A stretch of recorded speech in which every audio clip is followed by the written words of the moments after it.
Always happy to see a full house here. This is quite exciting. We are January 18th, 2024, and welcome to Woodstock City Council.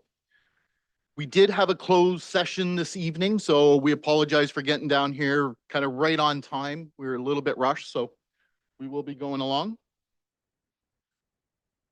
Got to start off with this. This hybrid meeting is being held in person here in council chambers and electronically in accordance with section 238, subsection 3.3 of the Municipal Act and section 16.6.24 of the City of Woodstock Procedure Bylaw. This meeting is being live streamed to the city's YouTube channel, and a recording will be posted on the city's website following the meeting. An agenda of the meeting can be found on the agendas, meetings, and minutes page of the city's website, and all councillors are in attendance, so we don't have anyone attending virtually.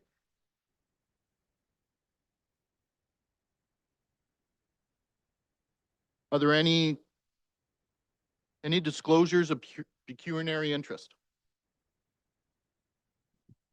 Seeing none. Disclosures of new business? Not aware of any. Matters arising from the minutes? Okay, and the minutes. Councillor Wismer Van Meer. Moved by myself, Councillor Wismer Van Meer, seconded by Councillor Tate, that the minutes of the regular meeting of Woodstock City Council held on December 14th, 2023 be adopted. Thank you. Any questions or concerns with that? Seeing none, all those in favor? Carried. No additions to the agenda that I'm aware of tonight. No presentations, but we do have some delegations. Now we have 3 delegations this evening. All 3 delegations have requested a maximum of 10 minutes. So I just asked to keep that in mind to everyone doing their presentations. Anytime we have a big crowd, I always get a little bit nervous. We don't want to hear anything. There's no clapping, no cheering, no nothing, please. I will ask you to leave. Okay? Just keep that in mind. And with that, Mr. Cripps and Ms. Hopkins, please, welcome. Thames Valley District School Board, Oxford County update.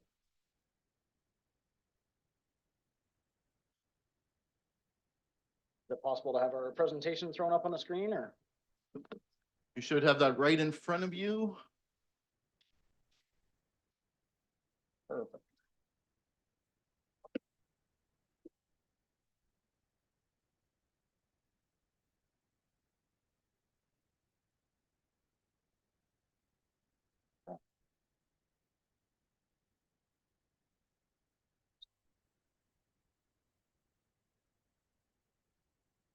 So I'd like to introduce, or most of you already know, Oxford County's favorite trustee, Leanne Hopkins, and I'm Dave Cripps, Oxford County's second favorite trustee and vice chair of the Thames Valley Board. Thank you, Dave, and thank you for having us this evening. You've been given this package beforehand, so I'm sure you know what we're going to cover this evening in our presentation. Next slide. So to start off, we've listed or provided a map and listed all the schools in Oxford County for your viewing pleasure. Particularly astute councilwoman in Woodstock pointed out that on a slide later, there is a London school that somehow snuck on that graph, but this is the accurate list for you.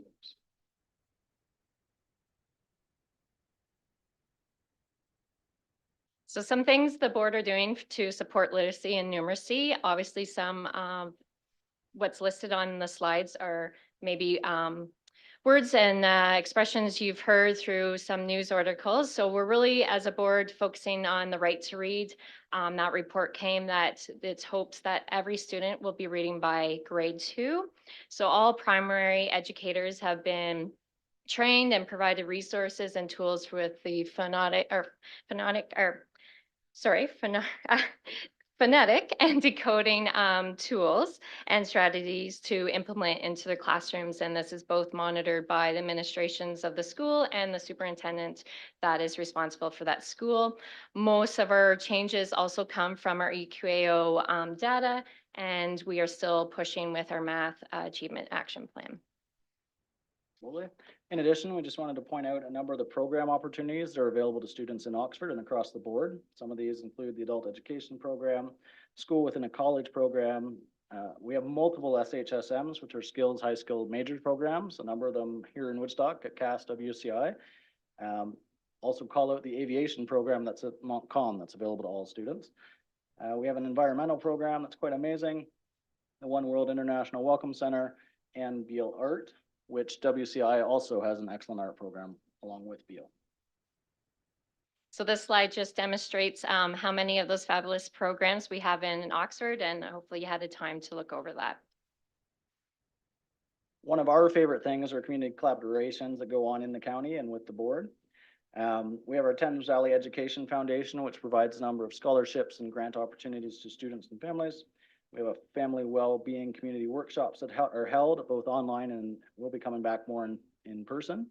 We have our community engagement session series, Tubente and Bridges program, and our annual community planning and facility collaboration meeting, which is coming up March 26th at 1 p.m. here in Woodstock at the Oxford County Chambers. It will also be available online or in attendance at the board office. So we were really happy with the turnout, and we really pushed for it to be held within Oxford County again. And hopefully with the meeting date going out as early as possible, there's no conflict, so we can have Woodstock City Council join us this year. All right, we've been known about the accommodation reviews, and there's one for the attendance area review here happening in North Woodstock with a new school built here, and hopefully that opens in September 2026. We continue to plan and look ahead of what we are needing for capital priorities. And last week at our planning and priorities meeting, we were also made aware that our new Ingersoll Elementary and Thames schools are on our top priority for this school year. They are completing the Oxford attendance area review. South Oxford, they're hoping school year 2024-25 to look at that area attendance. And moving into the future, they'll look at secondary, and possibly in 2027 and beyond, there may be a possible addition at Springbank Public School and Interkip. Some other of our current capital projects that are underway or recently completed include College Ave Secondary School had their track replaced. College Ave also had an upgrade to their library learning commons. IDCI also has a brand new library learning commons. Oliver Stevens Library Learning Commons was completed recently and stocked with French material. Rock Carrier, if you've driven past there, there's been significant changes to made that school, including accessibility changes. And Woodstock Collegiate Institute, the auditorium renovations have recently started. And as I mentioned before, the new North Woodstock that we're all waiting for, and hopefully we'll get shovels in the ground soon. And the plan is for that to open September 2026. Regarding the new Woodstock schools, there is a site on the board, www.tvdsb.ca/projects. You can follow along with the progress specifically related to all of our capital projects, but the Woodstock school is there. So as updates come from the ministry, you can see them there. I'd encourage folks to keep an eye on it for next month. So this graph just demonstrates where our school populations are within Oxford County.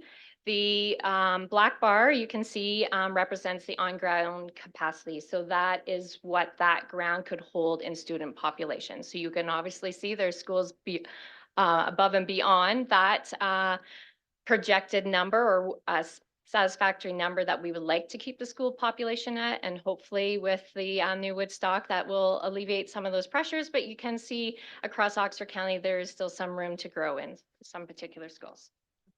This is the same slide for secondary. I know there was some interest in Woodstock a short time ago about the capacity of our high schools.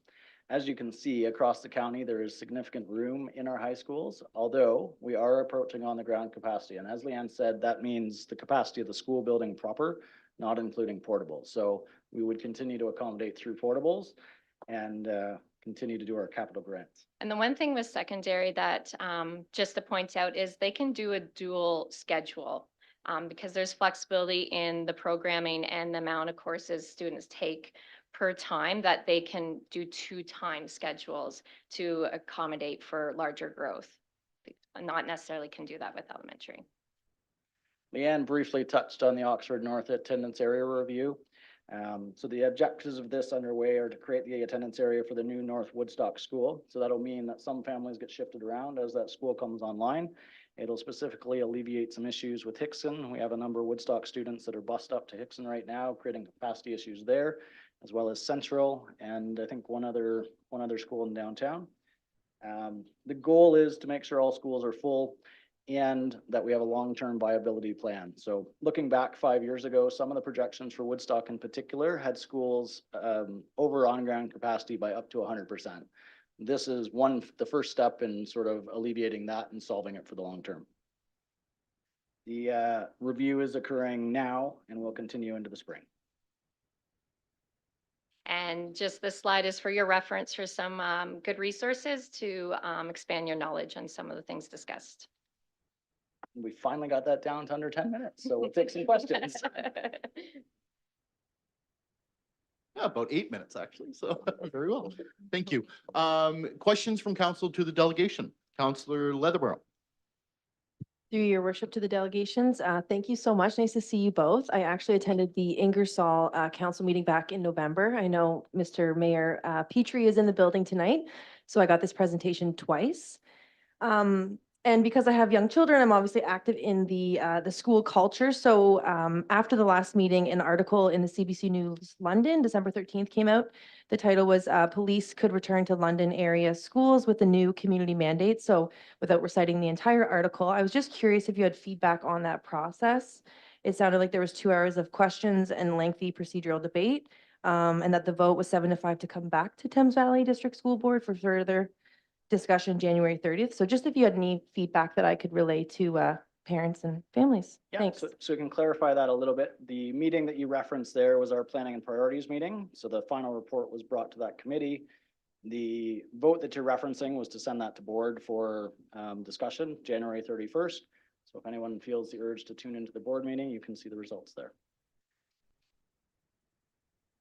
Thank you. Councillor Wismer Van Meer.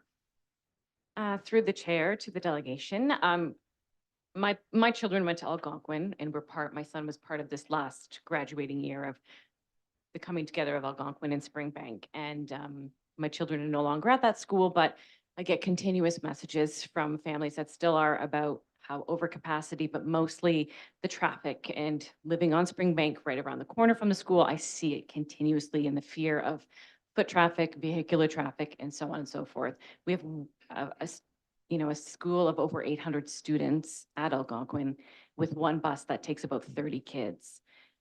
Is there any talk within the school board of trying to come up with a way of putting more kids on buses in that form to get them out of vehicular traffic to try to lessen what is happening in front of the schools? I know the city hears continuous calls to bylaw of people are illegally parking, they're pulling over in the wrong spots. So it's one of the things that I've heard continuously is, can we get more buses? I know there's a shortage, but what is the criteria and how do they prioritize where these buses are going?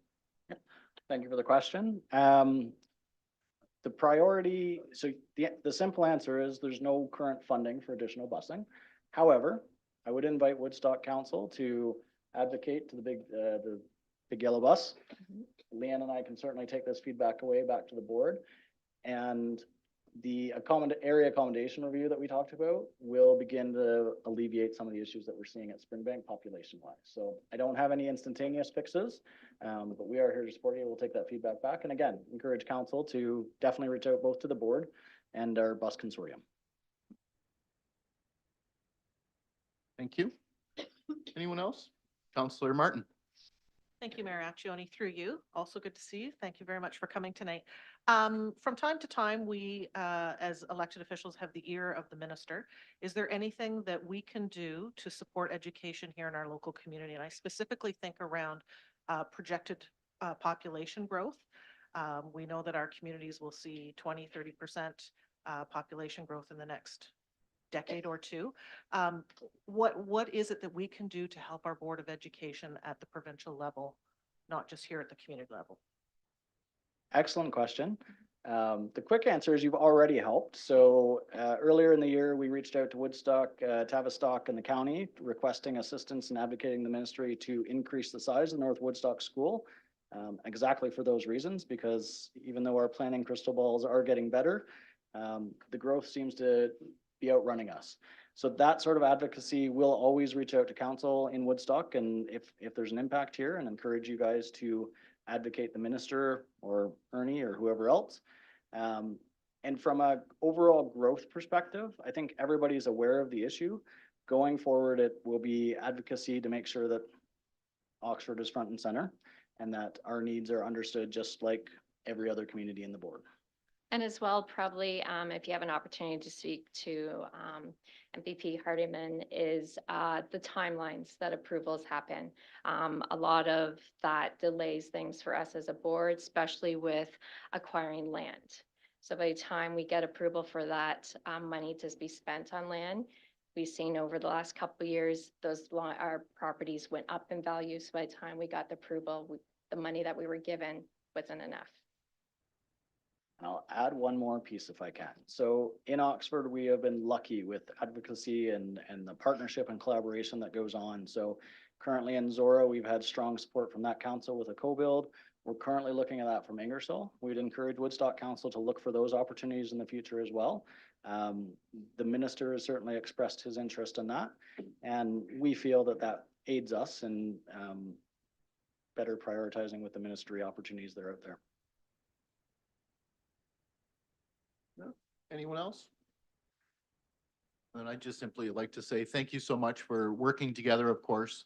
That was a very important thing to get that school a little larger, recognizing with the growth and everything that's coming.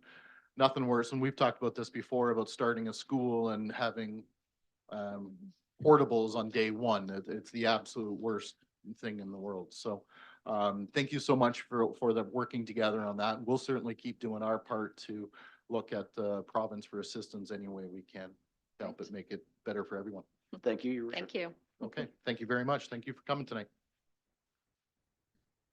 Next up, I'd like to welcome Miss Annette, General Manager, Secretary Treasurer of the Upper Thames River Conservation Authority, and of course, His Worship, Mayor Petrie. Welcome. Yeah. And I'll just remind, 10 minutes, obviously you found your presentation. I just see it pop up, so well done. What's that? Yes. Thank you so much, Mayor, members of council, staff, and the public for having us here and listening to our presentation tonight. You would have received in your agenda package our background material, including our overview of our draft 2024 budget, as well as our comprehensive budget package, as well as this presentation, which starts on page 75 of the PDF that's provided.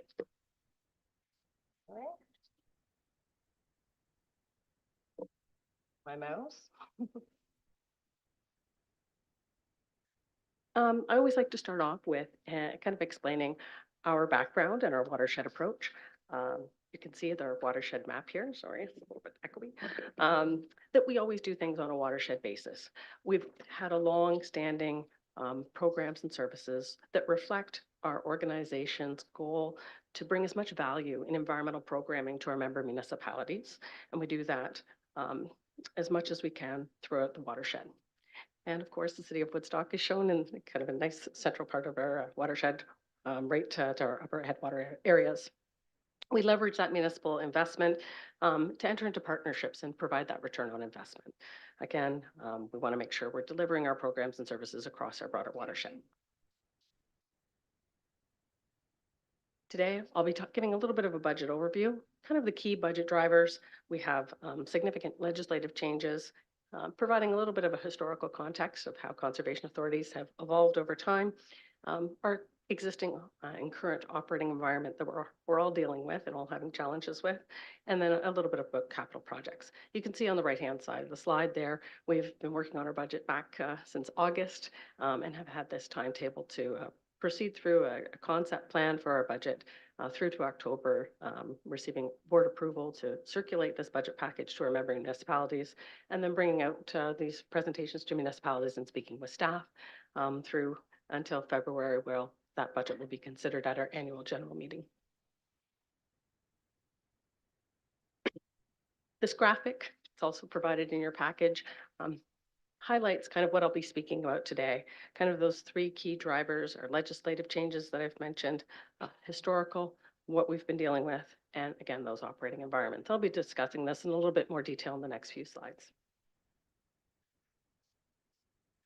So first, with legislative changes, I'll note there's been a significant changes for the past few years to conservation authorities, but through this regulation called the Mandatory Programs and Services Regulation 686/21, there's been requirements for conservation authorities to undertake significant amounts of work, all required by the end of 2024, and noting that there hasn't been any additional provincial funding to offset the costs of these additional work.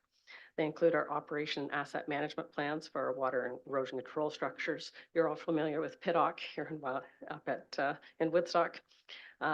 We have to complete an ice management plan, a land management strategy with all of our properties that we have, both with conservation areas, those smaller CAs, and even some other properties that provide support benefits with those. We have to undertake a land inventory and land acquisition and disposition strategy, and as well as a watershed-based resource management strategies. And those strategies that are dealing with our watershed-based resource management strategy, as well as our conservation land strategy, both require public consultation, which we'll be engaging with in 2024 as well.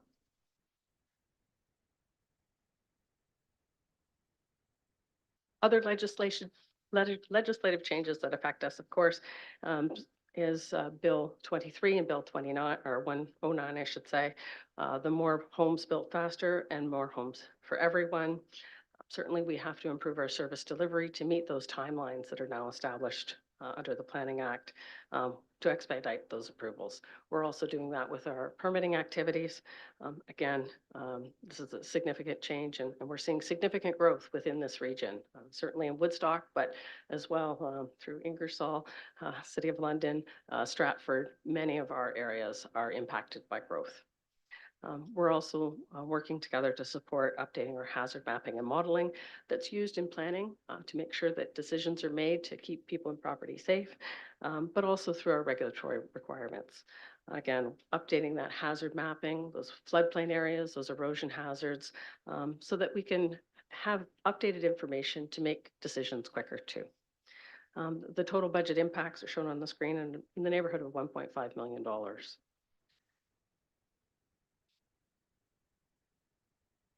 Our operating environment, like many municipalities, we're all dealing with inflation, those increased costs, staff retention and compensation. We undertook a full comprehensive review in 2022, and 2024 sees that full implementation. As well, we received in 2022 a direction from the minister to freeze our fees related to planning and development reviews.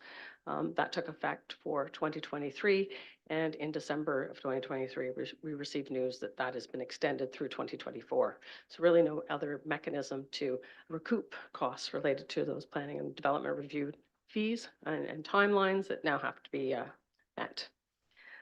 Certainly increased growth demands.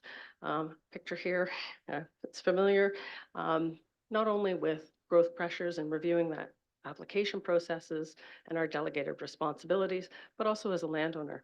We're seeing additional growth pressures requiring additional easements to our lands, access arrangements, but also with growth becomes more population adjacent to and next to, dealing with encroachment issues, liability issues, but then even things like encampments and the unhoused.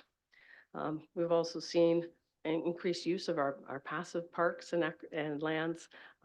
Through COVID, it's great that people explored these areas and discovered them, but again, that requires more maintenance and to reduce that liability. And as well, overall, we've seen significant capital cost increases. Historical impacts, a little bit of context. I'm not sure if everyone would be aware, but with the provincial transfer payment that we receive for flooding and erosion control and hazard management, those transfer payments were reduced significantly in the mid-90s, but then again cut in half in 2019. So this payment currently covers less than 13% of our program costs related only in flooding and erosion hazard, and much less for our entire budget. We've always tried to keep our levy asks very low and those contributions depressed. And certainly because of that, we have lower amounts of reserves, especially in those areas of flood and erosion control structures, operations, and land management. Also of note, we were unable to access funds during COVID for federal wage subsidies. We didn't qualify. Many of our municipal partners did. I find that a little bit surprising, but again, we still had those needs to maintain staff, to make sure that those areas that were being accessed were continue to have garbage pickup and were managed for hazard management. So again, that response to that was depleting our reserves. With capital projects, we've had significant increases. Municipalities, I know, are seeing these same things, but certainly we have some in our budget areas that have had greater impacts because of capital. They have special benefiting amounts for the structures that are in their areas. Examples like St. Mary's, they have the flood wall, Mitchell Dam up in West Perth, and then West London Dyke in London would see even greater capital increases because they are the municipalities that receive the most benefit from those features and structures. Again, with aging infrastructure, there's more maintenance. Picture there showing some of the work on Fanshawe Dam, but certainly we're seeing additional increased costs when it comes to those maintenance activities, especially when it's very specialized work when dealing with dams and flood infrastructure. We have experienced some costs doubling from our project proposals in a very short period of time. As well, we have our categorization of programs. This is a requirement as well under the mandatory programs and services regulation.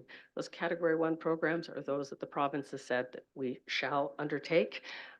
These deal with our flood and erosion control infrastructure, drinking water source protection, provincial water quality monitoring networks, as well as land management for passive recreational uses. So certainly these are the areas where levy can be attributed.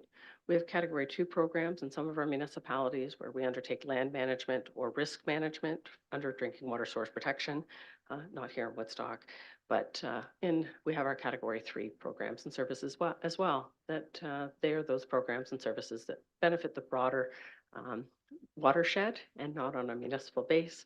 Those things that deal with our stewardship and our stewardship, restoration, education, as well as our long-term monitoring. So with those categorizations, this kind of sets you up to this next graph here and the pie charts showing where that funding is going. With category 1, these pies are proportional. Certainly that's the greatest amount of work where our budget contributions go. Certainly the dark blue area is the municipal levy contribution.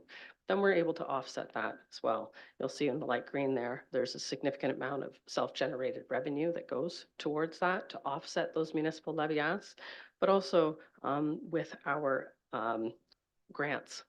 We apply for a number of provincial and federal grants to, again, try to offset those where possible. Our category 2 programs are entirely funded through municipal support through those cost apportioning agreements.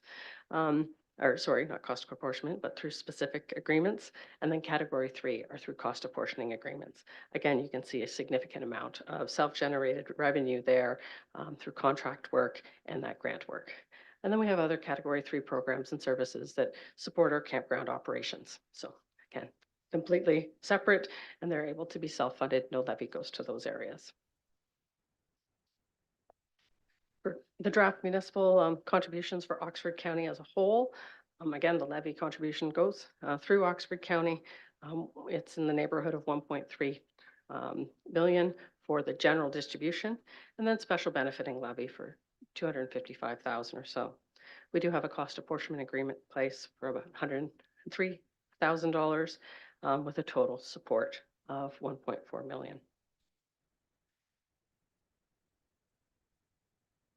So finally, just to sign off, a few key messages here. The biggest drivers to these impacts to our 2024 budget are tied to that 1.5 million of new provincially legislated responsibilities and activities. There's no additional provincial funds to offset those. We certainly have additional budget increases that are tied to those operational and capital costs, as mentioned, with aging flood control structures and infrastructure And those continued maintenance costs, we want to make sure we're keeping our infrastructure in a state of good repair. And certainly we're mitigating those impacts to our municipalities by offsetting those costs. Again, about 60% of the ask is through levy and the other amounts are through other sources.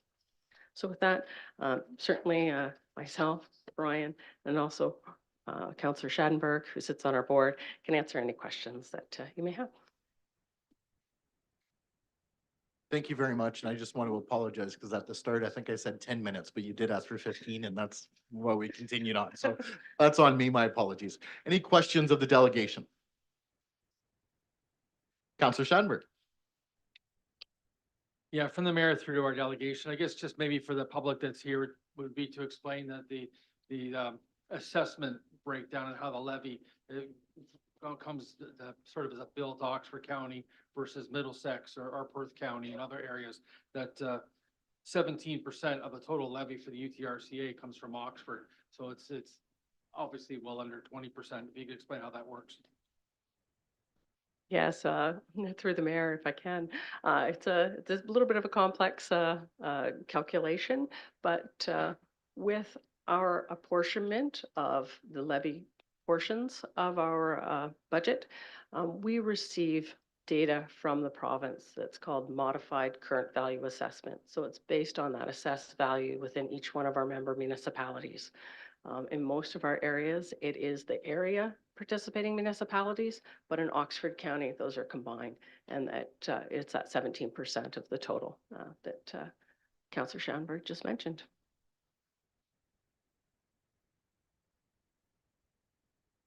I guess just as a follow-up, in case people didn't hear that, Brian Petrie, the mayor of Ingersoll, is the current chair of the UTRCA, if that wasn't caught earlier. And then there's 5 members from Oxford County that did various different townships that sit on, and the municipalities, of course, that sit on the board. But the one area that I guess maybe some explanation can be made for is land leases and some income that is gained from that, especially farmland, say, that's into the UTRCA ownership. Yes, through the mayor. Whenever there are those opportunities to have lease arrangements and funds received through those, we direct them back to the program area where they arise. So in the case of that, it's usually part of our passive recreational uses areas and our land management activities. Again, another way where we're offsetting those municipal levy asks to our municipalities and partners. If I could just add to that, I do want to thank Woodstock for putting Mr. Schadenberg on the committee. He's been a very active member. The board went through a tumultuous time. The province changed the legislation on who could be appointed to the board, which means it had to be elected officials. So we have a 15-member board. We only have 6 returning members. Thankfully, one was Councillor Schadenberg. So he's always active, he's always prepared, and he's always a good advocate for what's going on in Woodstock. And I also want to thank Woodstock proper for partnering with the UTRCA. Obviously, we've seen the effects of being able to open up the Pittock Dam and have that crossover and have more access. So Woodstock's always been a good partner at the table, and so is Councillor Schadenberg. So you're well represented at the board table. Thank you. Anyone else for the delegation? Well, then I'll just certainly say thank you very much for that. It was an excellent presentation. Thanks for bringing the information forward. I found it quite interesting, somebody that has not been on the board before, to learn more. So, and I'm sure Mayor Petrie and I will be talking even more. So thank you very much. Thank you. Have a good night. And next up, I'm going to welcome Mr. Bell to the podium. I'd simply like to, just looking at everyone in attendance tonight, I'd like to make it clear that tonight's presentation is for a revised planning process. And I'm going to ask Mr. Bell that we are not talking about any ongoing planning applications because they're inappropriate tonight, and that is not the purpose of tonight's meeting. So I just want everybody to know that that is not why. I did see something going out into the neighborhood implying that tonight's meeting was to discuss certain development that might be coming in the neighborhood. So we are not here to do that tonight. Mr. Bell, I please ask you to stick to what's planned. So thank you very much and welcome. Thank you, Your Worship, members of council. My name is John Bell, and I'm part of this delegation representing over 350 residents of Alder Grange and Sally Creek. And lucky me, wouldn't you know, I drew the short straw. I know you've heard from many of them regarding what we consider to be a proposal for a concrete jungle and an insult to this city. I'm not here to repeat their concerns. They are counting on you to hear their voices and represent their interest as that planning process unfolds. Tonight, we are here to talk about that planning process and our involvement in it and the obstacles we face blocking our involvement, and about how you can help overcome those obstacles by supporting our request for both the information and the time required for our participation. The planning process is complex. There are actually 3 parts. There are the official plan and the subdivision plan parts that county council approve. But it's the 3rd part, the one that addresses changes to our city zoning bylaws, that we want to talk about. And that discussion belongs here because the Provincial Planning Act gives you, our city council, the sole authority over those zoning bylaws. And those zoning bylaws protect our public interest by dictating where, how, and what may be built in our community. Our bylaws have served us well. A lot of work went into designing them. They are rational, they are balanced, and they are designed in consideration of their consequences on the community. We all purchased our homes under those bylaws, and we rely on them to protect our interests and our Woodstock way of life. And we have not needed to be involved in the bylaw process until now, because our builders have respected and designed their developments within those bylaws and maintained the quality of place for our communities. But things have changed. We are now confronted by billionaire big city developers requesting extreme changes to our zoning bylaws called special provisions by planning. They are proposing new forms of housing that will impact our future quality of our city, and they are asking you, through their applications, to embody those changes in amendments to our city zoning bylaws. We believe that our bylaws are also robust enough to meet the intensification, density, and housing goals we have set for the future. While we talk about needing more, we also need to know what we mean when we say more. When we look, we find that our goals are more than sufficient. We are meeting our density goal of 30 units per hectare. We've done it in all the developments down OR 17 and Cairn Road. The provincial goal for our big cities is only 22. And we look at our bylaws, we see they are able to support double that density as demonstrated by the government's previous proposal for 401 Lakeview. We also have a housing goal that when we look, I understand, we see that we have the plans in place to meet it. Those of you on county council already know that the recent county official plan assessment also concluded that these goals are sufficient and do not need to be changed. We do not need to support extremes. Our bylaws give us the means to stop these developers from dictating what is going to be built in our community. And this power that you exercise in their review and approval is important because we will all have to live with those buildings for the rest of our lives. So we now have a need to be involved in the bylaw process. Both the city plan, the official plan, and the Planning Act encourage and support our involvement by establishing the requirement for a public meeting prior to council passing any bylaw. And only after providing the public with sufficient information to not only understand the proposal, but to be able to make representations to council about it. So how are we doing? Well, when we approached county planning back in October regarding our involvement in a current application for our community, we learned that there would be no involvement and no public participation until their planning report was published in a few months' time.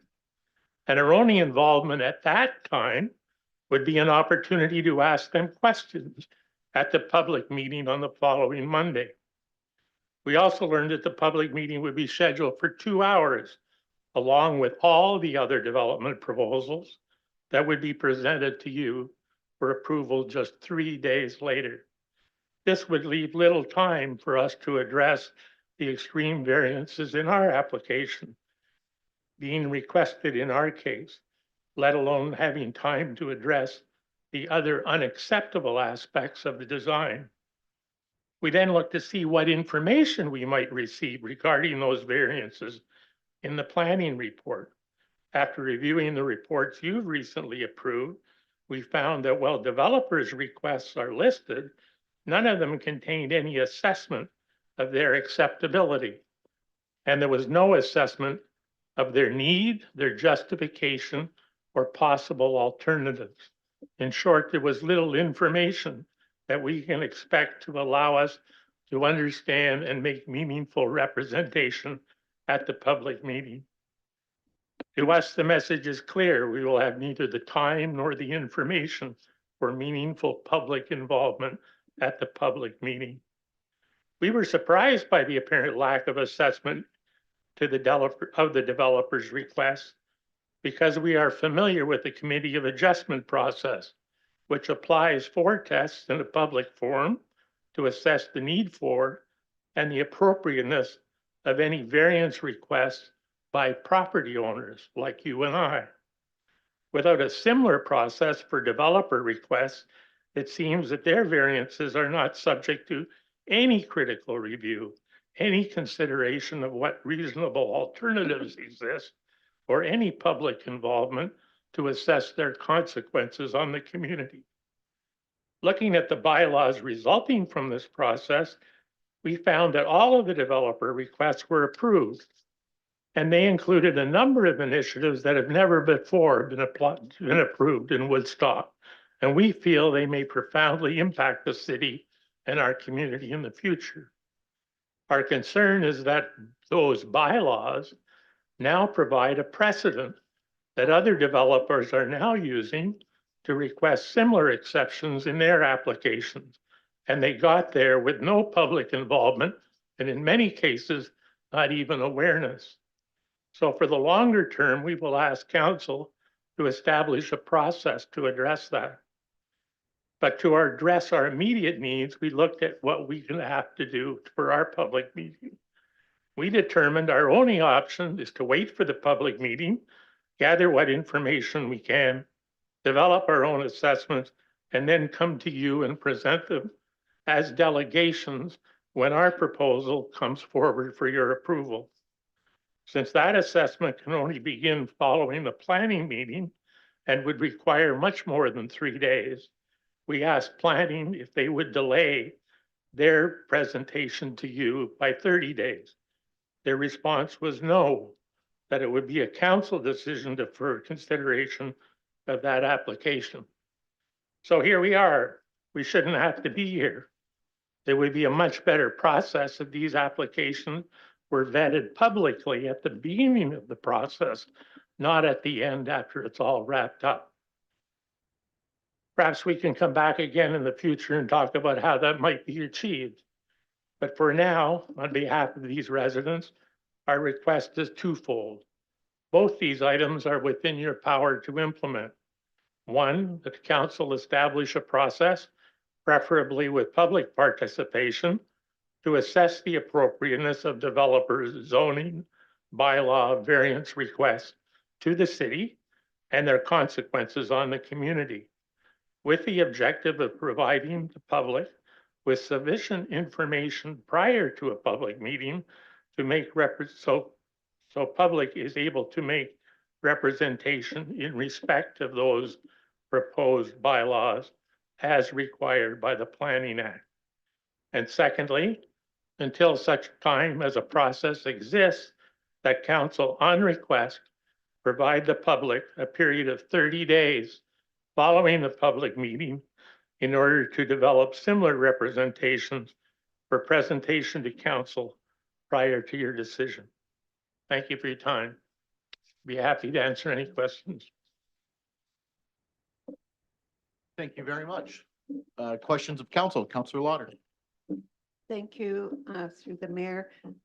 Could I ask our CAO to speak to the presentation and kind of fill us all in on this? Or if you, or Mr. Gilbert? Yeah. Right. Yeah, right now we are actually going to ask for Right. questions of the delegation Right, before we yeah. get into any debate, if that's Okay. okay. Thank you. Yeah. So any other questions? Councillor Tate. Through the chair, and thank you, Mr. Bell, for coming forward and also for all the work that's gone into what's going on and getting all your neighbors rallied. It's really hard to get people's attention, what's going on in council chambers, extremely difficult, so very much appreciated. You did have a comment. You referred to some bylaw amendments that we've passed, have never been approved. Do you have some examples of those and concerns?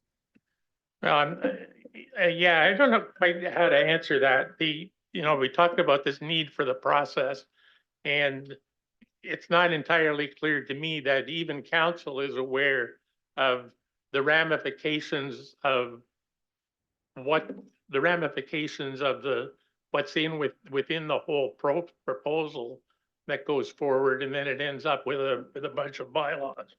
But I made some notes on a number of things, and I want to approach it from the point of view of what could be as opposed to what should be. And I feel that some things have gone through. For example, one of the bylaws that's now been passed has allowed side yards of 2 feet with eaves just a foot from the lot line.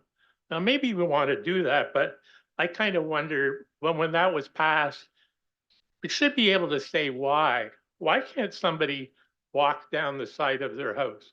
Where's the window well going to go? What about the danger of fire with eaves just 1 foot from the property line?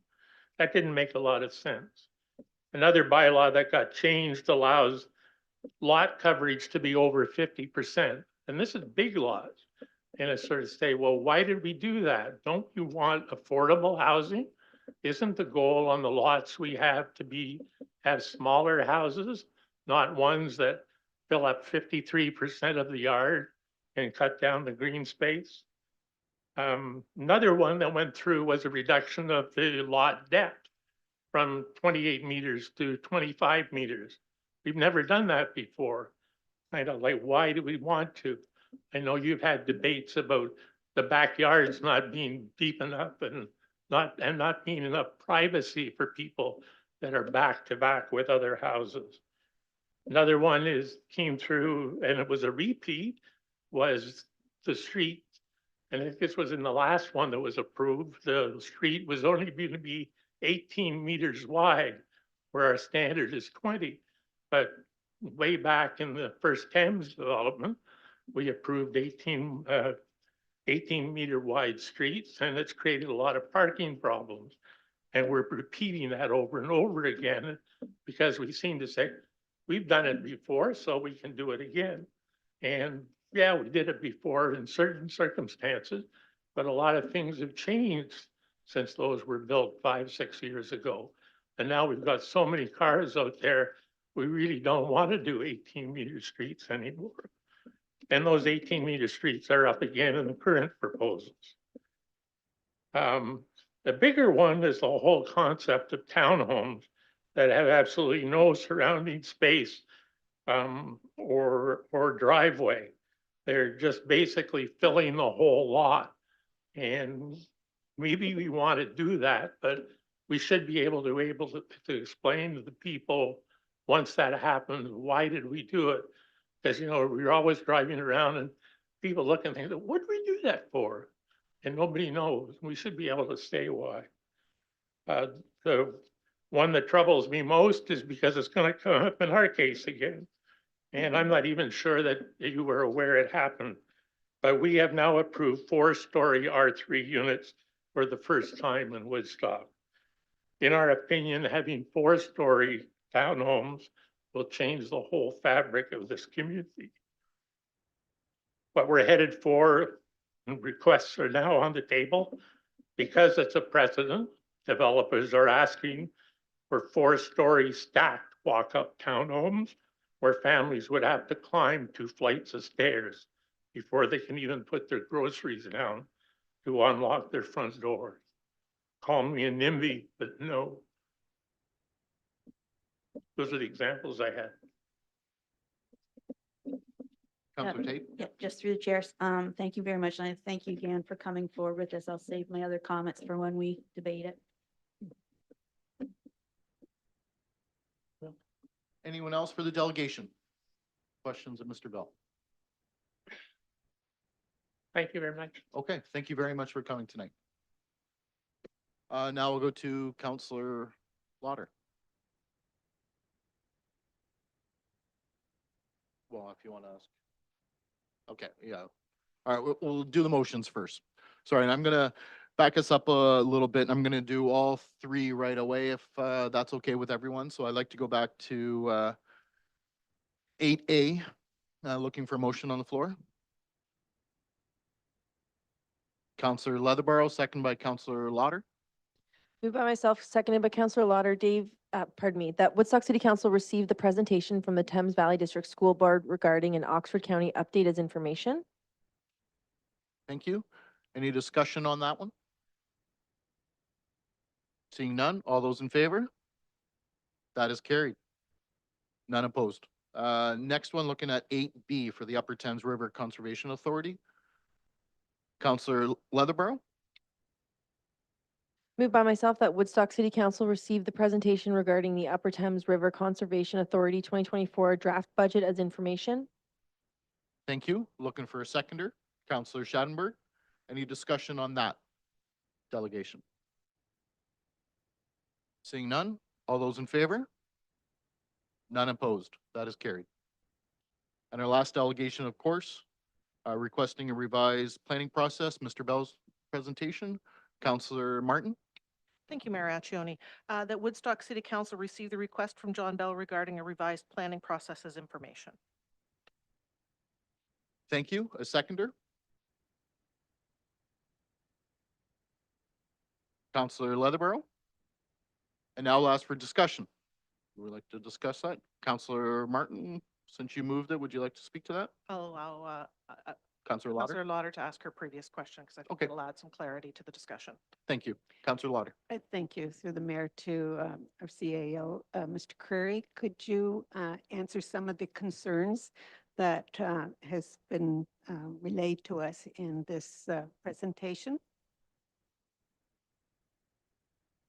Your worship, through to Councillor Lauder, I will try. There was an awful lot of material that was provided to council in that presentation. I made a few notes on things that kind of struck me, and I'll pick up on those. And if I don't cover something that you want, please raise it, and I'll try and circle back to that.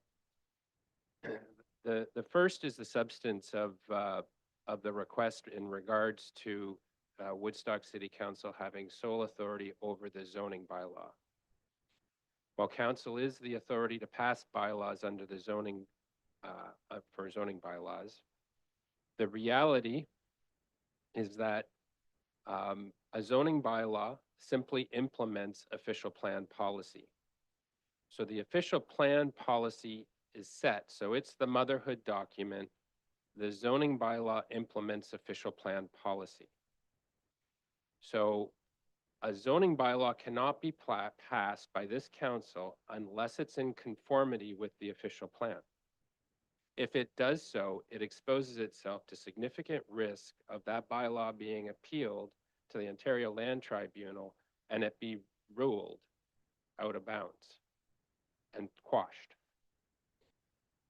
So a zoning bylaw must conform to the official plan. If the official plan is approved by the county, City Council's failure to approve a bylaw that would be in conformance with the official plan similarly puts the council at risk for appeal at the Ontario Land Tribunal, ordering that bylaw to be in force. So it is completely inaccurate to say that this council alone has authority over zoning. The official plan is the guiding policy by which the zoning bylaw follows. So this is very much a decision in the hands of county council as much as it is in the hands of this council. I've heard criticisms about the process with respect to no information being available while the planner is working on his professional planning opinion. That is completely appropriate, in my opinion. The planner has to put together all of the information that's required for him to make a professional planning opinion, and that professional planning opinion that's presented to this council and to the county council has to be defensible at the Ontario Land Tribunal, which is a quasi-judicial body. And under oath and under testimony, that planner has to be able to defend that position. In coming to the decision of whether or not there's a positive planning recommendation, that planner has to work to compile all of the technical studies, all of the comments from all of the agencies, all of the utilities, compile all of that information before coming to a conclusion. Time is needed for that to happen. In terms of critical review of variances in zoning, well, that is the substance of the actual zone change application in and of itself. It is the substance of an official plan amendment application. It is the substance of the plan of subdivision application. That is what goes on during the deliberation of whether or not there's a positive or a negative planning recommendation. There is a critical review that is ongoing by that professional planner and subsequently brings that to the councils for rendering his opinion. Now, with respect to allowing 30 days following public meeting for further review, currently, public planning meetings are held on the Monday before the Thursday council meeting, at which council will deliberate and most often make a decision. There are many instances in the past where the council, with information and questions that are presented at the public meeting on that Monday, are not comfortable making a decision, that require more information. And council has numerous times deferred decision on those applications until they get that additional information. The majority of planning applications come forward without the complexity and can be dealt with quite readily. But there are others that are more difficult. They do take more time. And when the council's not comfortable with the decision, the council defers that decision.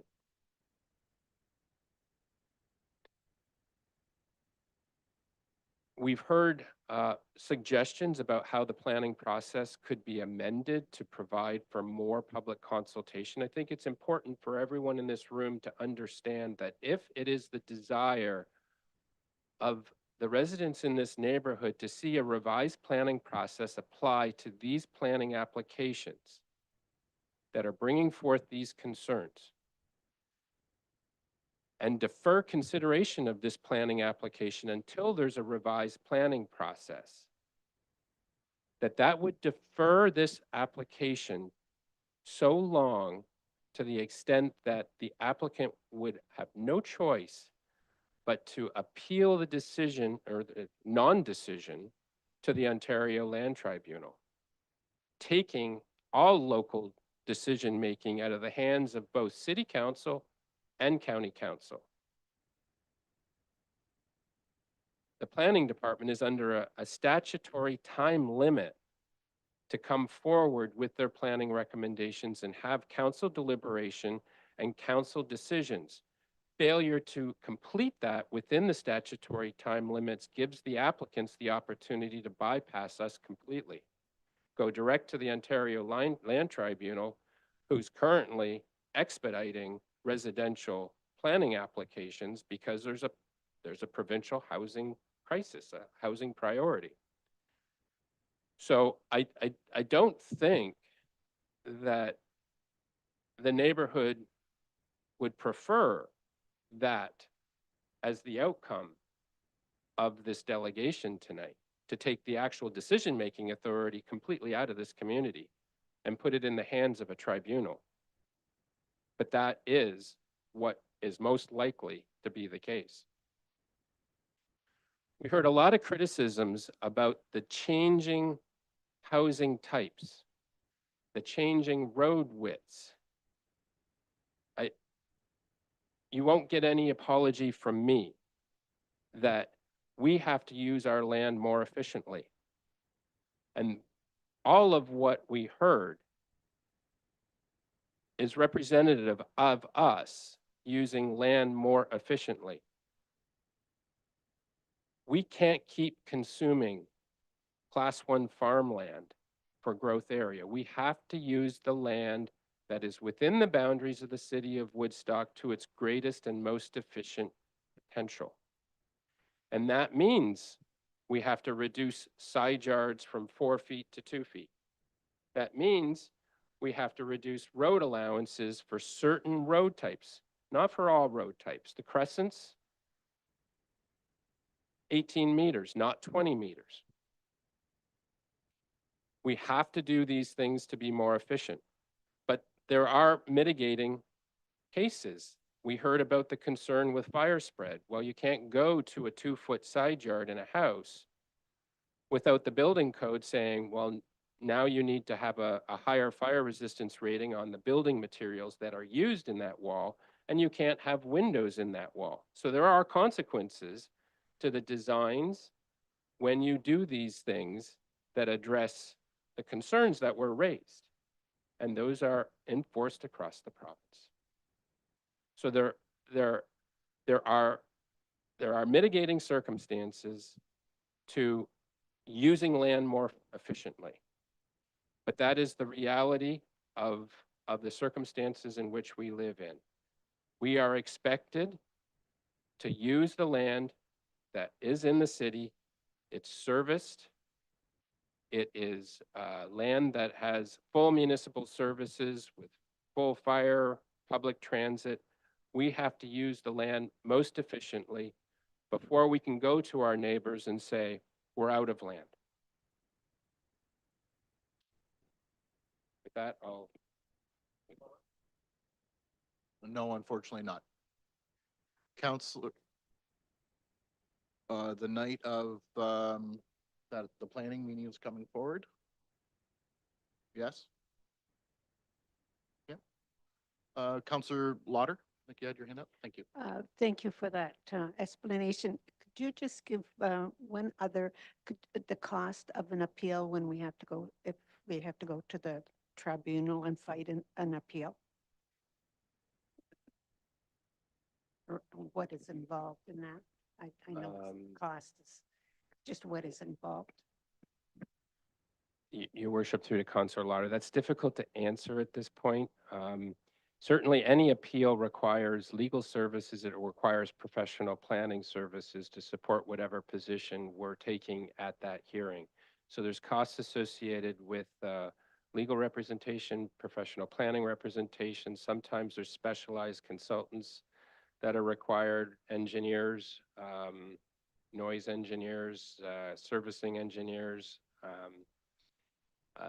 experts are required to give evidence and testimony. It is a quasi judicial hearing that every land tribunal hearing. So if you lose the hearing, if you're deemed to be frivolous in in a in your position that brought you to the hearing, it is very likely that costs of the other party will also be assigned to the losing party. But that is up to the discretion of the tribunal itself. Thank you for that. Thank you. Counselor Tate? Through the chair, I'm going to vote against the motion because I think there should be a report regarding the planning process, and just a couple comments. So I take a little bit of offense to the tone that was used to speak about the planning process. The whole point of being an elected official is having citizens get involved. And the way that was just explained, it basically took all involvement from the public out of their hands. And I don't think that's what we're here for. So I live in the old part of Woodstock, so I don't have the concern of what's going on. But if I lived in that neighborhood, I would be furious. So I am glad that everybody's come forward. I'm glad they've spoke about the planning process, because I've always complained with the process, the way we have our planning meetings. When it was explained to me 20 years ago, don't sit in your council seat. It's not a council meeting, it's for the public. We have turned this into, it's a council meeting. So to me, we're taking the voice away from the public, which is what it's supposed to be. So in giving the public such a short time for us to make our decisions, which, yes, we can defer it, but thanks to Mr. Bell, he brought something to my attention that in Mississauga, they have a planning and development committee that provides an opportunity for the public to express their views on planning related policies and development applications. So it gives the public more of a say, what's going on in their neighborhood. We have passed stuff in this council, which I agree with, I don't like. I don't like it. This comment about all this build, well, I keep saying this, and whether you want to disagree with me or not, but it's not an issue that affects residents of Woodstock. It's Toronto area that has a problem. Well, keep that problem there, and I'm going to keep saying that. I don't want their problem. I don't want the city destroyed. I think there should be a better process for having the public have a say in what's going on. And as for the comment about, well, if we don't approve it, the tribunal's just going to approve it. That's not true. There's a whole list now. I have a list of all kinds of applications that have come forward, and the councils have decided they don't like them. And so now they're listening to them. And the whole point of having the OMB not in the decision-making is to give the local municipalities the chance to have more of a say in their city. So I respectfully disagree with some of the comments and kind of the tone, because these people put a lot of work into it. And I'm glad that there's been so much attention to it, because there's a lot of planning stuff that's gone on. The public is not aware. And it's not to the betterment of the city, as far as I'm concerned. I mean, that's just my opinion, but I think all these people should be applauded for coming forward and bringing it to the attention. So I think there should be a different process for the planning, because I think the public needs to be more involved. Thank you. Counselor Leathermore? Through your worship, just to Mr. Gilbert, if the alternative option, which would be to be what Councillor Tate's suggesting, a staff report on a different planning process, that would obviously impact every other application, correct?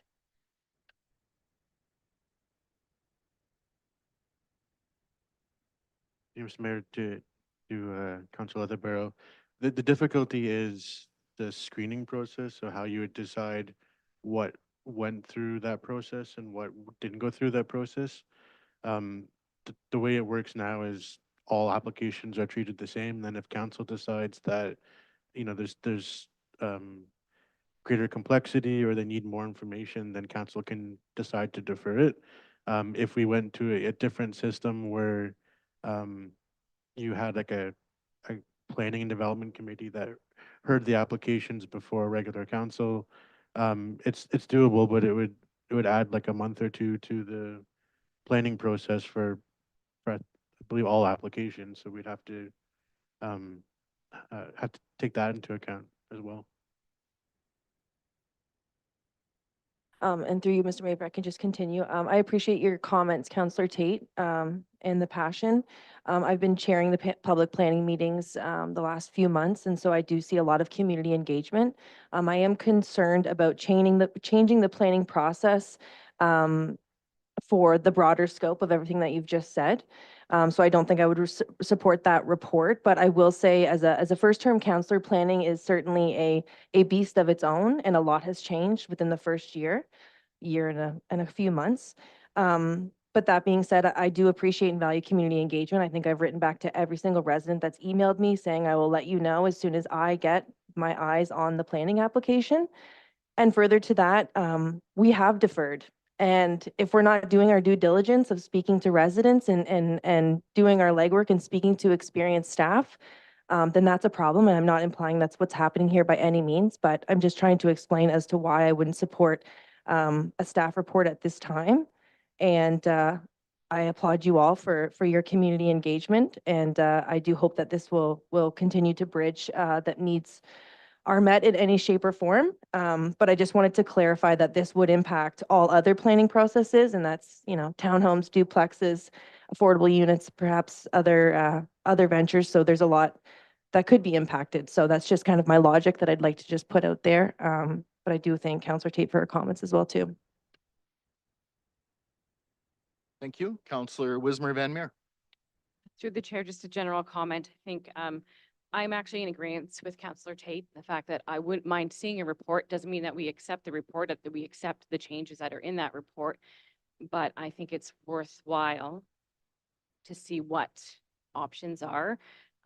Much to like what Councillor Leatherborough has said, I think I've responded to every single email. And I might not be able to give you any information because that's not available to us, but I also understand the frustration and I understand why they're here today, and I understand both sides. I have spoke to people that are in favor of development as they have been seeing. So to me, seeing the report is just, I know it's staff time and it's staff resources, but I also think it's important for us to see what potentially could be before just making any decision to move on. Thank you. Anything further? Councillor Schanberg. Yeah, just a general statement, and I know one of the areas that the city council in Woodstock has been waiting on for a while is a sort of a new game plan from official plan to sort of talk about, and specifically just as an example, intensification in the downtown area. Is 6 stories fine, 8 stories, 10 stories, and in what area would 10 stories be permitted in the downtown area, whether it be the commercial zone or the BIA zone, and of course we'd want on Dundas Street anyway, obviously, business on the main floor and residential above that, but we're still kind of waiting for a report from the County of Oxford Planning Office that we've been waiting for quite some time. So that would be just one other area when you're trying to write the game book, so to speak, onto when you start talking about setbacks, variances, and intensification, houses per acre, houses per hectare, that we really should get a closer definition on sooner rather than later. Thank you. Any other comments? Councillor Lauder or questions? Staff? I just want to make a comment that I want to thank everyone that's come out here tonight, and I know that the letters that I have received, I know there's a lot of concerns, and I sympathize with a lot of those concerns, and that they are concerns that I have talked about in many of the applications that have come forward. Everyone knows that I'm always about the parking. So I don't like all this on-street parking, and the reduction in the setbacks is something that I certainly don't agree with. But I really do thank everyone, and for the concerns that you have, they're certainly legitimate, I think. So thank you. Thank you. Any other questions or comments of council to staff? Well, I've got a few thoughts as well, but before I mention them, Mr. Gilbert, through to you. If this council decided they wanted to look at a staff report versus the information that's being proposed right now, as a motion on the floor, would it delay anything in the current process if we ask for a staff report? I'm assuming that would go to you versus the CAO, if you don't mind commenting. We would likely have to defer some work on some of the housing pledge items, the action items that were identified. That would take a back seat to report about a revised planning process, because some of that could impact the timeliness and delivery of those housing pledge items. So there would be a slight delay. Okay, thank you. Councillor Tate? Just through the chair, if this motion failed and it went for a report, I don't think it was a rush for a report. I think it's for council to have some options, not that it would be implemented right away, but just options. So I don't think it was drop everything and do the report. I think it was just to get a report. Thank you. So I've, for a long time, been curious if we can change things a little bit with planning reports. I've once sat around this horseshoe for quite a few years, and often there's many community members that come in and are surprised at what's going on in their own neighborhood. Personally, I felt if everyone watched council every week, and then you would know what's going on, but unfortunately, that's not realistic. I would be curious how we can change things. I mean, we've done things already as a council. We've now broadcast them live on the internet. That is something prior councils have never done before. We're trying to get as much engagement as we can from the community. So first off, thank you for all being here. This is why, or this is how this is supposed to work. You're supposed to be able to talk to your council, speak your mind, let us know your opinions, and then when it comes time to vote on it, at that point, we vote. Now, I'll also echo many things that our CIO mentioned and agree with most of that. I think the process itself that is done in order to get things finished as quickly as possible to get development. Everybody knows we need housing. This is no secret. We all want our kids, grandkids, parents to live in our city. Right now, they are looking at other places to move to and moving away because they simply can't find anywhere to live. So personally, I am in favor in some of the changes of bigger houses as far as more units and everything else, so we can fit our loved ones in those homes here within our city. I don't want to build the big half-acre single-family homes as much as I want to build townhomes and apartments, and this is what we need here as a city right now. So this is such a touchy subject when we're talking about planning, because it's quite clear that the need is evident. And I don't think anybody here in this room can deny that. So where do we go from here? And in my thoughts is typically we'll ask staff for reports about what we can do to make sure we're making the best decisions. So right now in our planning reports, we have the experts, him or her giving their opinion on how it meets or not meets a certain application. And then they bring that to us and we have a public meeting. You have the opportunity to say your thoughts, and then a few days for council to reach out to planning or anything else to get those answers we need. And many times, for those that have watched, many times, we do defer big decisions, okay? So we've got that mechanism in place and we have used it many times. But as our CIO mentioned, many times they're fairly easy. So having a 30-day, I wouldn't agree with that because we can do so much more and we don't want to delay things any more than there's already enough red tape. We don't want to be part of the red tape. We're trying to fix the red tape. So I would be in favor of a staff report as long as it doesn't necessarily delay things going on right now versus information, simply to see if there's something we could do to engage the public more. Being able to hear you, what your thoughts are, and then of course have more time possibly to speak with our planning department to make those educated votes that are required. Because let's face it, they're going to affect everyone's lives. It's not just yours. We're adding more people and more traffic. So the big picture is real. What does council decide is totally up to them. That's what I love about voting. We each get to vote. But I'd like to thank the public for being here. The number one thing is we need your engagement in everything. It's not just planning reports. I'd love to see you here on a regular basis.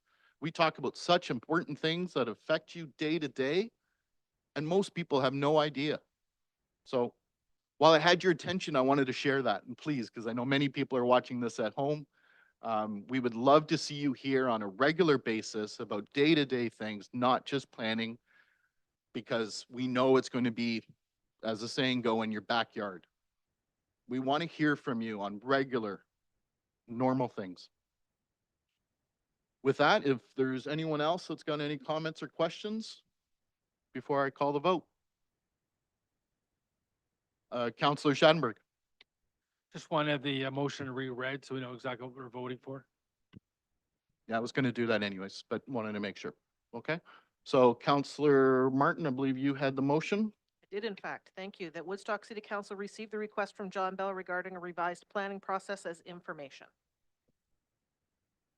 And seconded by Councillor Leatherborough. Any further discussion before I call the vote? Yeah, Councillor Lauder.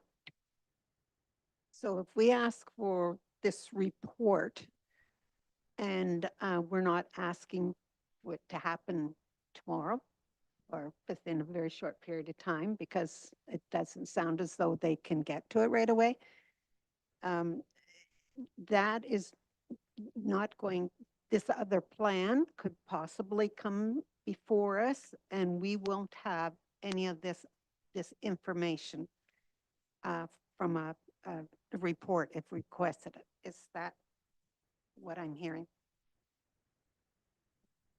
My understanding from Mr. Gilbert is exactly that it couldn't necessarily being done because our next planning meeting, I believe, is February 12th.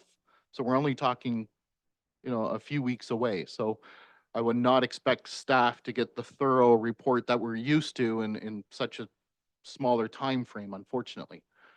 But I remind council, we've always got the opportunity to defer or ask for more information and the time is there. And like I said, we've done that on a regular basis. So I don't see that delaying any applications. It shouldn't delay, in my opinion, anything moving forward.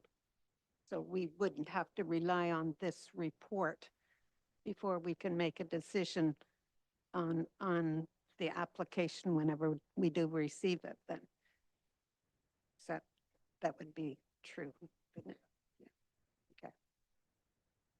Okay. Yeah, I would say that would be correct. Due to timing that our CAO had mentioned before, things are in play already. If we deferred any longer with some things for waiting on reports, we simply run the risk of it going to the tribunal and we have no say at that point. And I think everyone can agree we'd rather have a say than no say. If that makes sense. Okay. And with that, any other questions before I call the vote? Okay, all those in favor? Opposed? Motion is not carried. So at that point, I'll look for another motion on the floor. Councillor Tate, I'll move that Woodstock City Council refer the request from Job Bell regarding a revised planning process to staff for a report. do I have a seconder on that? Councillor Leatherborough, or sorry, Councillor Wismer Van Meer. My apologies, Councillor Leatherborough and Councillor Wismer Van Meer. Discussion? Councillor Tate?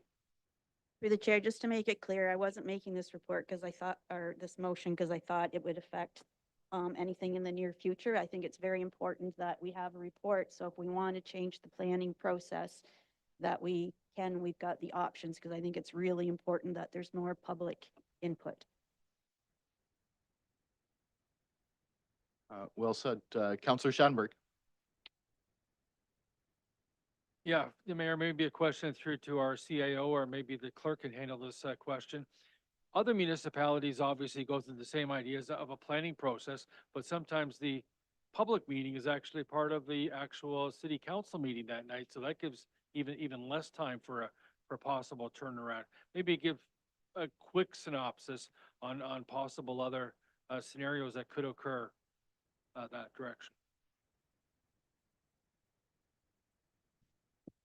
Your worship, through to Councillor Schadenberg's question, yes, many municipalities handle this differently. As you know, here in Woodstock, we'll have the planning meeting on Monday night, and then the final decision comes before council on Thursday night. Many municipalities consider it within the same meeting.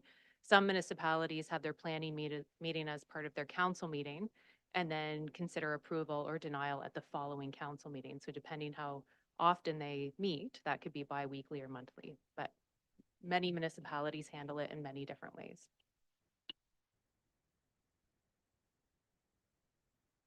Counselor Martin. Yeah, just a statement of the obvious that I won't support this motion. I think that the planning process is very prescribed. It is very detailed. It has very specific timelines outlined on what kind of notice is given on planning applications, what the response time is for comments, that it comes to the public meeting, that anyone from the public has the opportunity to speak to council, and that we do have that opportunity to ask for more information and take more time when we need it. So I don't anticipate that a planning report will highlight a significantly better way to do this when the planning process has been this way for decades and decades and decades, and is set this way very specifically to allow a process to unfold that allows the planning experts and the public and council to come together and make educated, informed decisions. Thank you. Anyone else? Counselor Tate. The chair, just my final comment, and I appreciate the comments, but just because we've done something the same for years and years doesn't make it right. And there are other communities doing completely different than us. So I would just like to see the options. And if we did everything the same going back years and years and years, then we wouldn't have this problem right now with all these changes to the bylaws and to our planning act. Thank you. Anyone else? Well, simply just add, my last comment was exactly that. Just because it is something we've done before doesn't mean we have to keep doing it. I've been saying that from the get-go. I think we got to look at how to make the processes better, more efficient, and a lot more transparent, so everybody is knowing what's going on. And I think this is one of those ways. Unfortunately, I know a lot of those here in this room, it may not apply to a certain application per se, but it will certainly, could affect future applications and other parts of the city as well. So I think we got to make that first step. It's always the most scariest. So, and again, I want to say thank you, Mr. Bell, for bringing, I think the communication that's been brought forward to my office anyways, directly to me, has always been quite educated and a lot of facts, even though we may not agree on everything. I do say it's been well presented, and again, thank you for involving the community, and thank the community for being here and listening to us tonight. Anyone further comments or questions before I call the vote? With that, I'll call the vote. All those in favor? Opposed? Carried. So for those watching at home, that means we are going to have a staff report, meaning we're asking staff to come forward with any potential changes we may be able to look at. Doesn't mean anything's going to change, just to be clear. Council is going to have the opportunity to read the reports, and we'll likely have another debate. So stay tuned in the future to talk about planning if we want to see something change or not. So again, thank you very much for being here tonight. And with that, we'll move along. There's no consideration of planning reports. We do have some consideration of correspondence. Counselor Leatherborough? Whereas municipal public works departments from across the province of Ontario provide invaluable services to our communities, ensuring the health and safety of all residents. And whereas if it was not for our municipal public works employees from across the province of Ontario maintaining our public road systems, our communities would not be able to function as emergency personnel could not respond to calls. School buses could not get our children to school.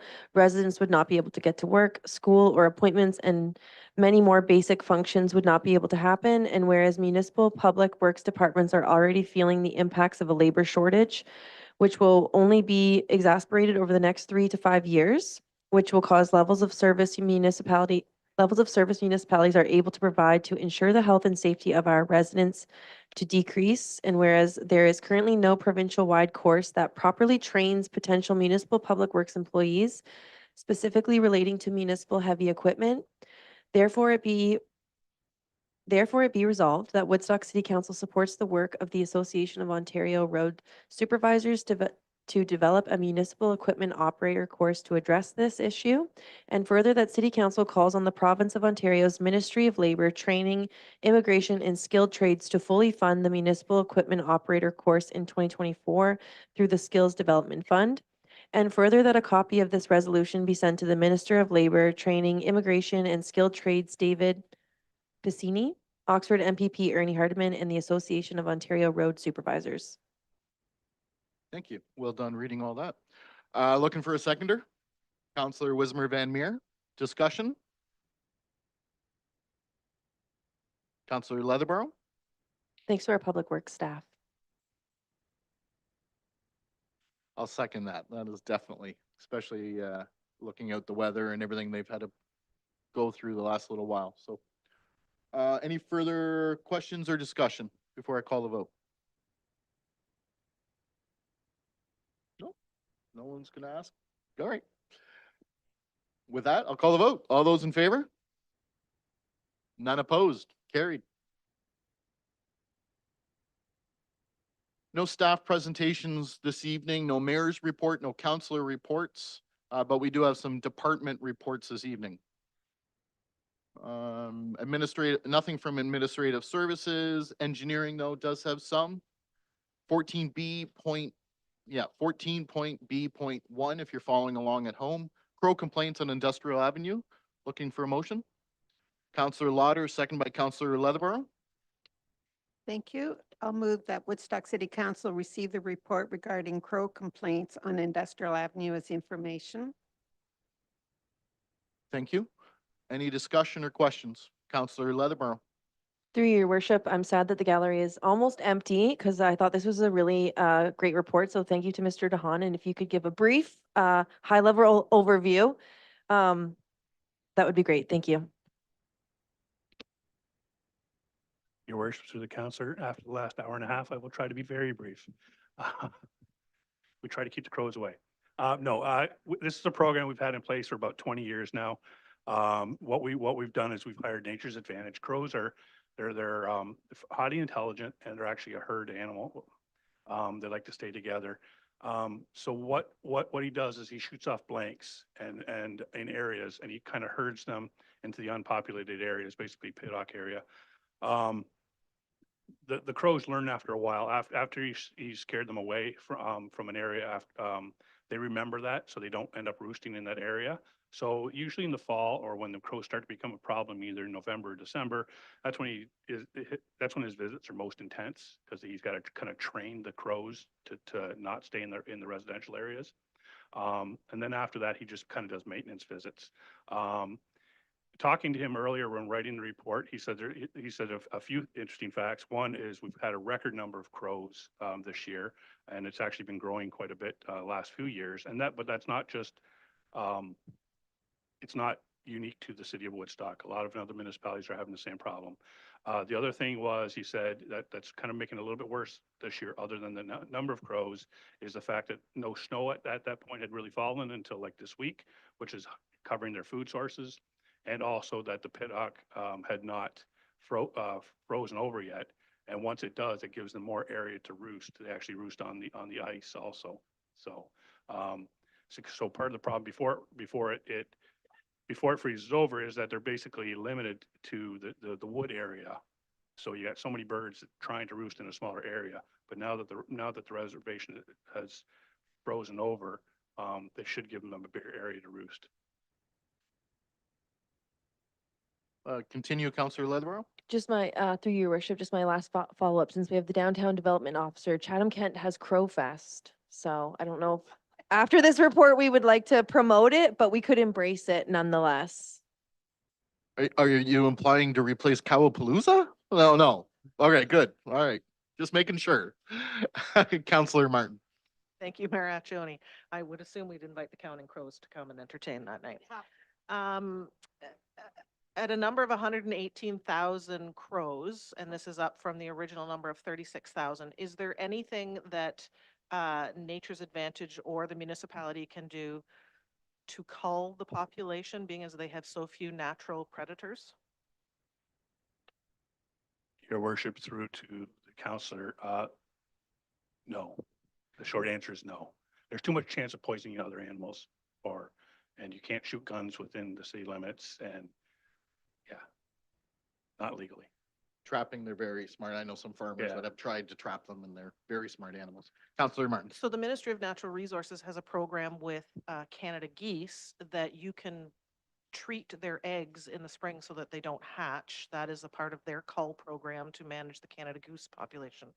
Is there anything legally that we can do to cull the crow population in that way? Your worship, through the councillor, again, I'm not aware of anything. I can look into some further, but part of the problem is these crows, they're not necessarily nesting in Woodstock. They could be all over the place, right? They just come to Woodstock for the winter, kind of like going to Florida.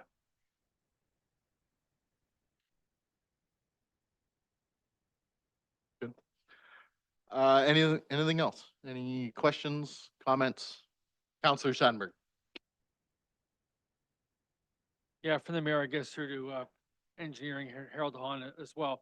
I know we had a report from on Industrial Road, an industry down there that had the specific complaints as to what the crows were affecting their ability to probably do their, and it came down to also the hygiene of employment situations too with some of their employees.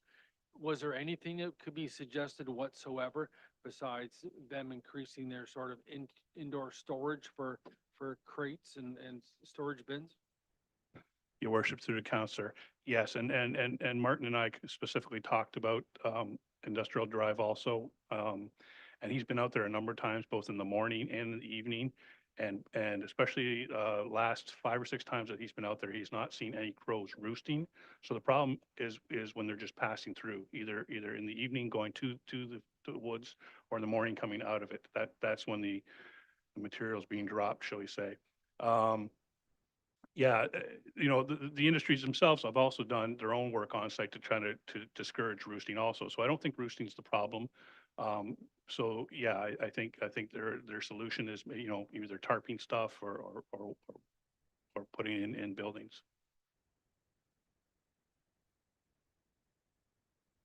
Thank you. And to that note, I just want to thank that local business for bringing that to our attention in order we can look at that, because it is something we've heard about.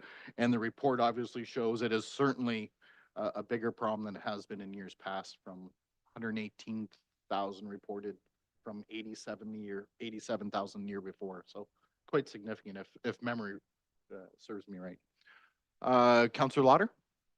Thank you. Just a comment. There's a person who had sent us, I probably will, received an email and about the noise that in the morning and at night when the flock is going over. So, and it is a very noisy thing, but I'm sure nothing that we can do about their flight pattern or anything. So, but I just wanted to mention that there is a concern.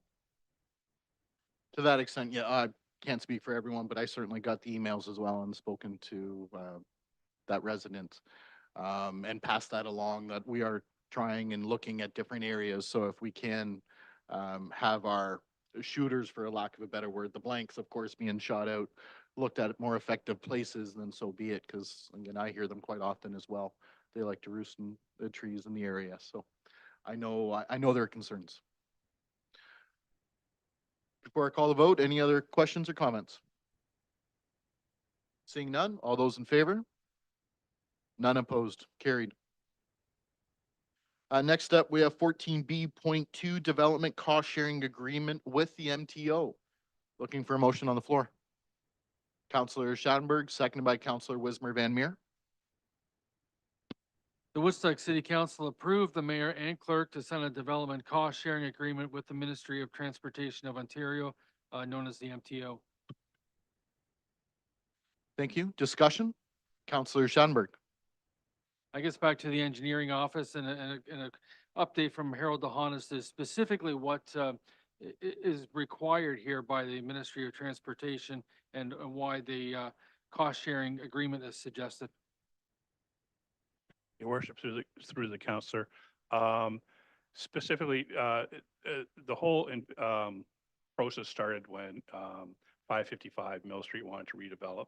And as part of that, a traffic study was done.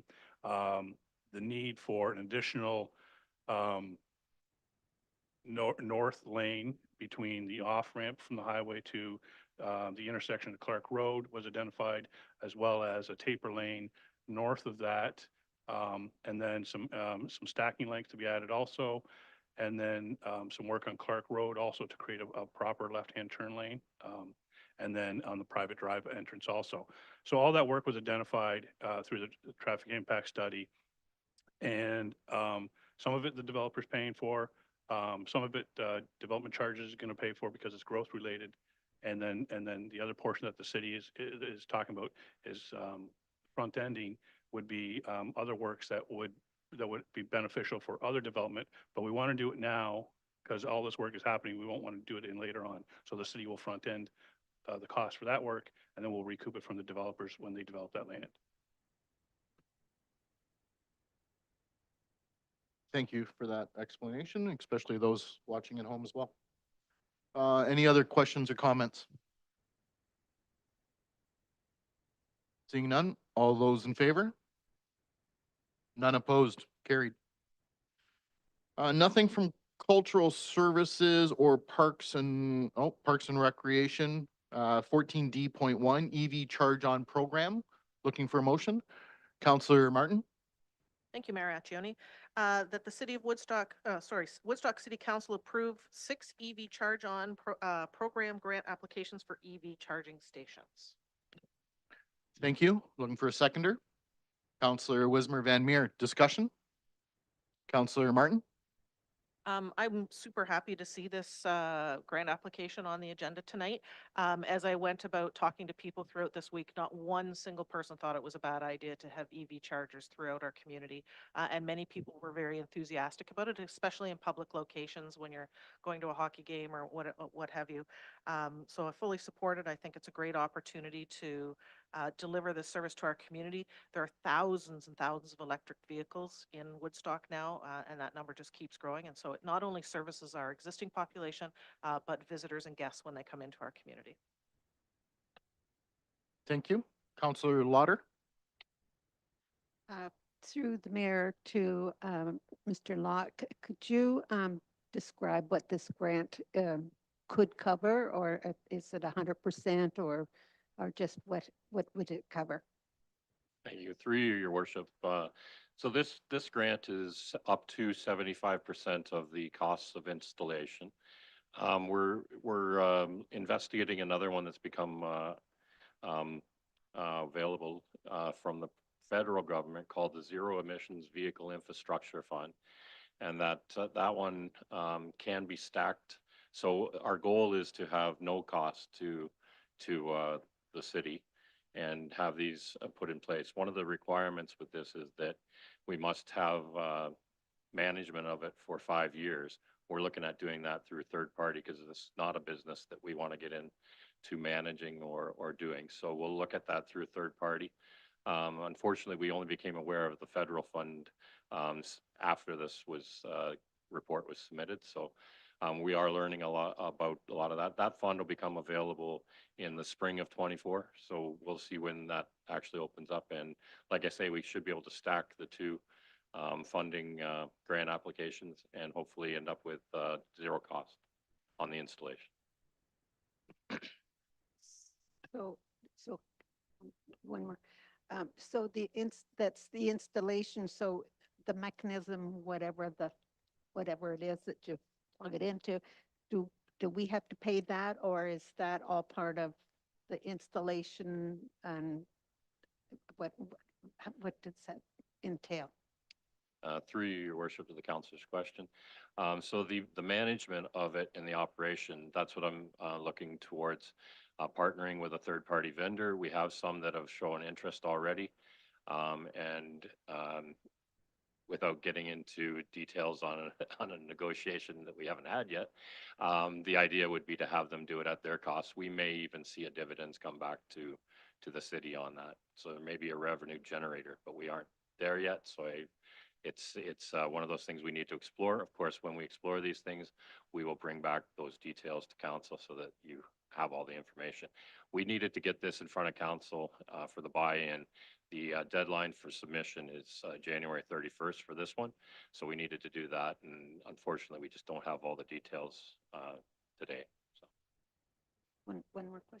So if this grant, if it ended up that it could cost us money, you would come back to us and then we can make a decision, do we want to go ahead with this grant? That at that point they say that we could have. So would that be the case? It would come back to us? Through your worship, to the councilor's question, that would be my intent, is that we would bring back a financial report that would explain all the details there and any costs that would be bore by the city. Yes. Before I move along, I just have one question along those same lines to you, Mr. Luck, if that's okay with council. Does this open up to have more? So when I read this new funding announcements, would this allow us to apply for more than 6? I was a little, yeah, can you answer that? Thank you. To you, your worship, the funding does allow for more. We picked these locations as a strategic starting point for the city. They're at community centers and at some of our municipal lots. We did not investigate anywhere and everywhere. It needs to be property that we own. It needs to be something that makes sense where people are and would use this service. And I think it would enhance our community, as Councillor Wheaton or Martin has said, sorry. And I think it'd be a great enhancement for our city, and it'll bring the option of charging in the downtown with the municipal lots that we've chose, and at our community centers. So could we have more? Yes. Did we start there? No. I'd love to see as many as possible because I think the benefit is there. It's no secret. The future is coming. So to have the convenience for people coming out of town as well as our residents is important. And I believe Councillor Wismer Van Meer, thank you. Yeah, through the chair, just a general comment, because I actually spoke to a few individuals within the community that drive electric vehicles themselves, and it was not something I had never really thought of, not driving an electric vehicle, but they said a lot of people, when planning routes, planning trips and such, will plan their trip based on where there's charging available, and that brings people into our community, and that's never a bad thing to bring people into our downtown as well. So for me, this really makes a lot of sense, and I hope that it comes to fruition. Thank you. Councillor Tate. Through the chair, I have a complete different opinion. I would not support this motion because I think it's a terrible use of taxpayers' money, whether it's grant money or not, it's still taxpayer money, and we don't use taxpayer money to build gas stations, so why are we using taxpayer money to do electric charging? And if this ended up costing the taxpayers anything, I would be furious. So it'd be interesting if it comes back, because obviously it's going to pass, but just a reminder that I don't think EV is the future. As everybody's probably read, Hertz just got rid of all their electric vehicles to rent because nobody wants to rent them. They're extremely unreliable. And if you read the news over in England, they had 2 bus fires with electric vehicles. So they've taken all the buses off the road until they can figure it out. And made headlines again this week in Chicago. They had electric vehicles dead all over the place because you can't charge them when it's a certain temperature. And we live in that climate. So I can't support it, whether it's grant money or not. I think it ends up costing us in the long run, and I don't think we should be using taxpayers' money. That's it. Thank you. Anyone else? Questions or comments? Before I call the vote. Seeing none, all those in favor? Opposed? That is carried.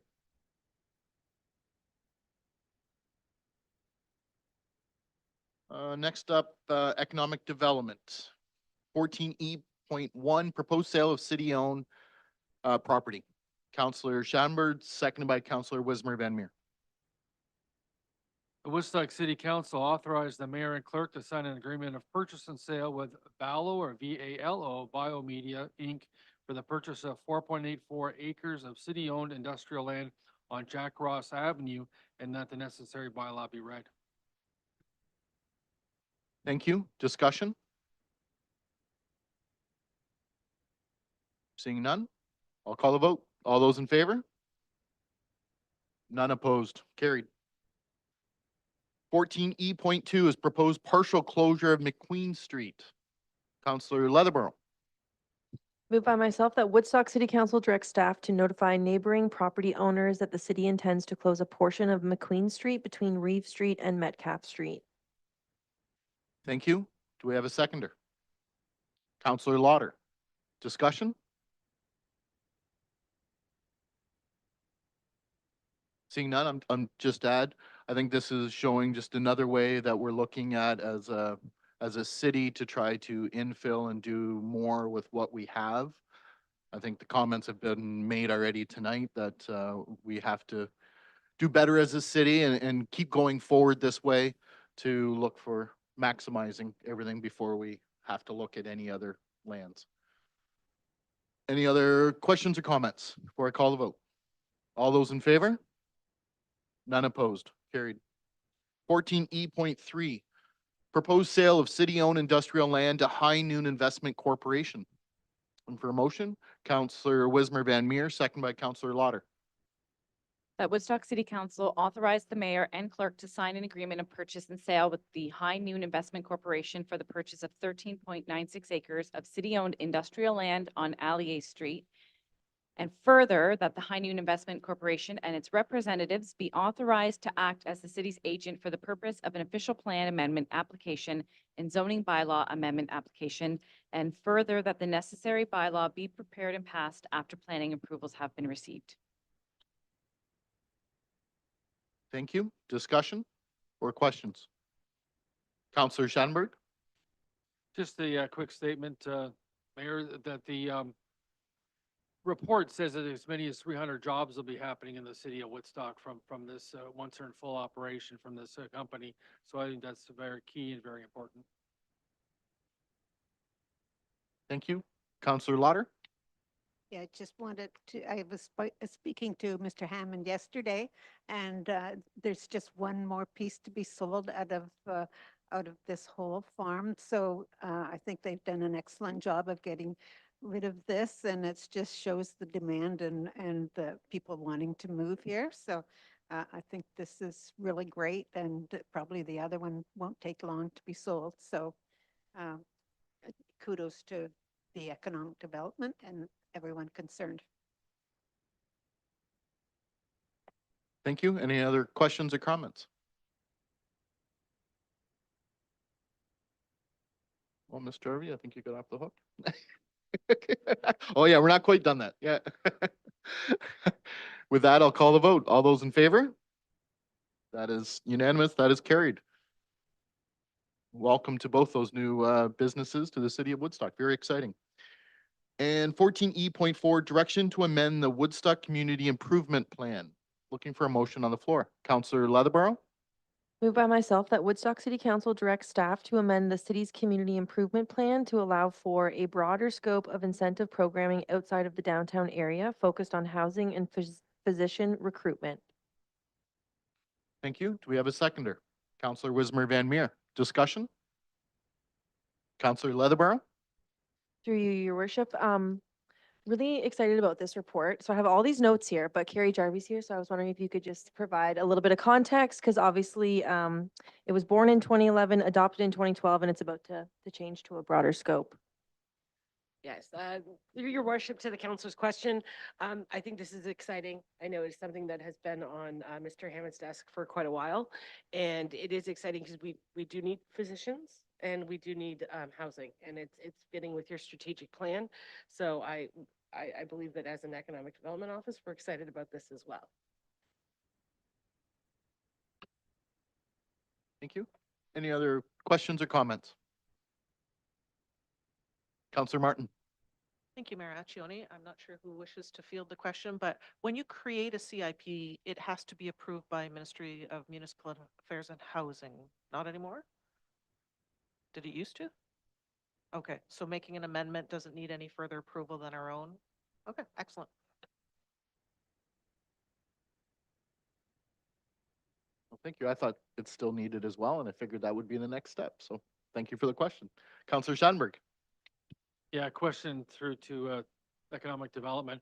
I guess it being that the housing pledge, will that change the geographical area of areas or municipality of which houses could be eligible or which properties could be eligible to apply for CIP?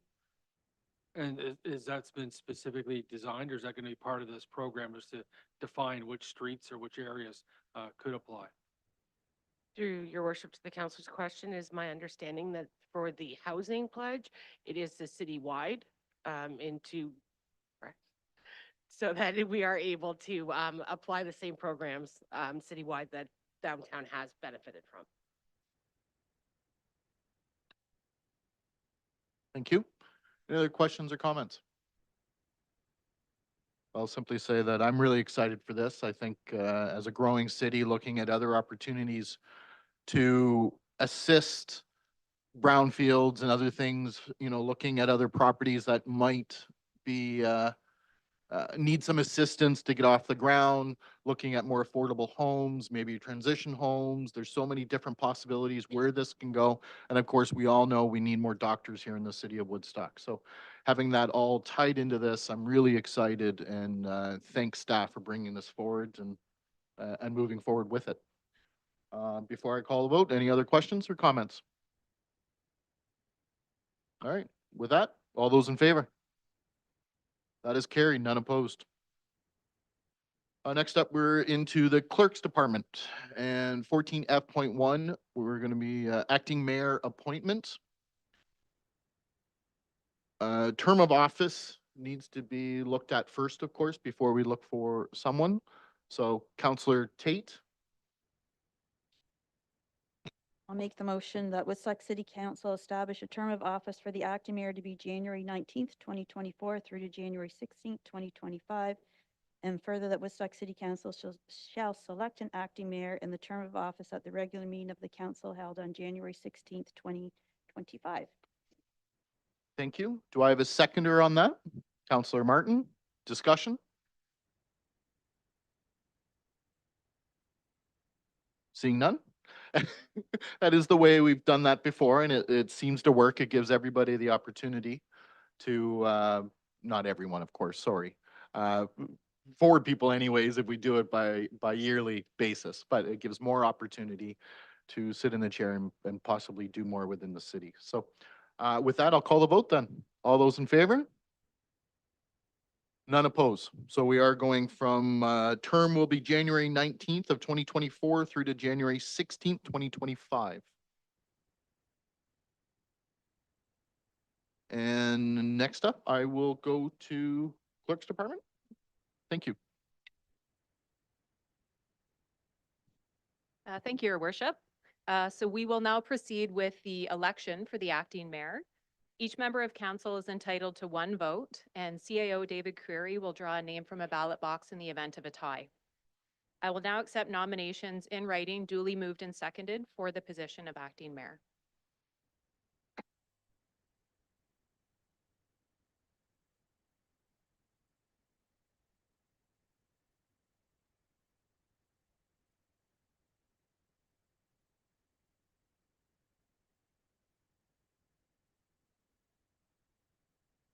And are there any further nominations? Okay, seeing none. Counselor Leatherbarrow has been nominated for the position. Counselor Leatherbarrow, are you willing to accept the nomination? Through your worship, I am. Okay, so since we only have one nomination, the motion on the floor then is moved by Counselor Lauder, seconded by Counselor Schattenberg. The Counselor Leatherbarrow be appointed as acting mayor for the term of January 19th, 2024 through to January 16th, 2025. All those in favor? That motion carries. Thank you. Thank you very much. Congratulations, Councillor Leatherborough. Careful what you wish for. No, I'm kidding. Councillor Martin? I just take 2 seconds to thank Councillor Lauder for serving for this past year. And I know a number of events that I was at where you stepped in, and you're always very well spoken, very well prepared when representing the mayor when he's not available. So I want to thank you for your year of duty. Thank you. And I would like to thank council for appointing me for this past year.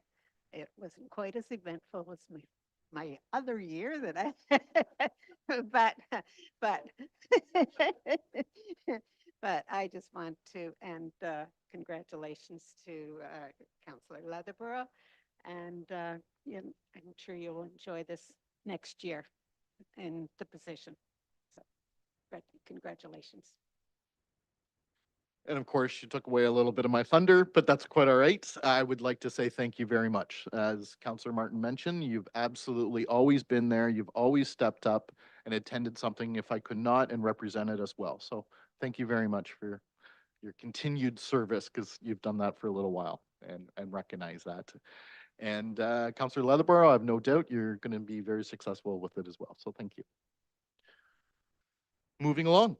14F.2, delegation of authority to sign grant applications. I'm looking for a motion. Councillor Lauder, second by Councillor Wismer Van Meer.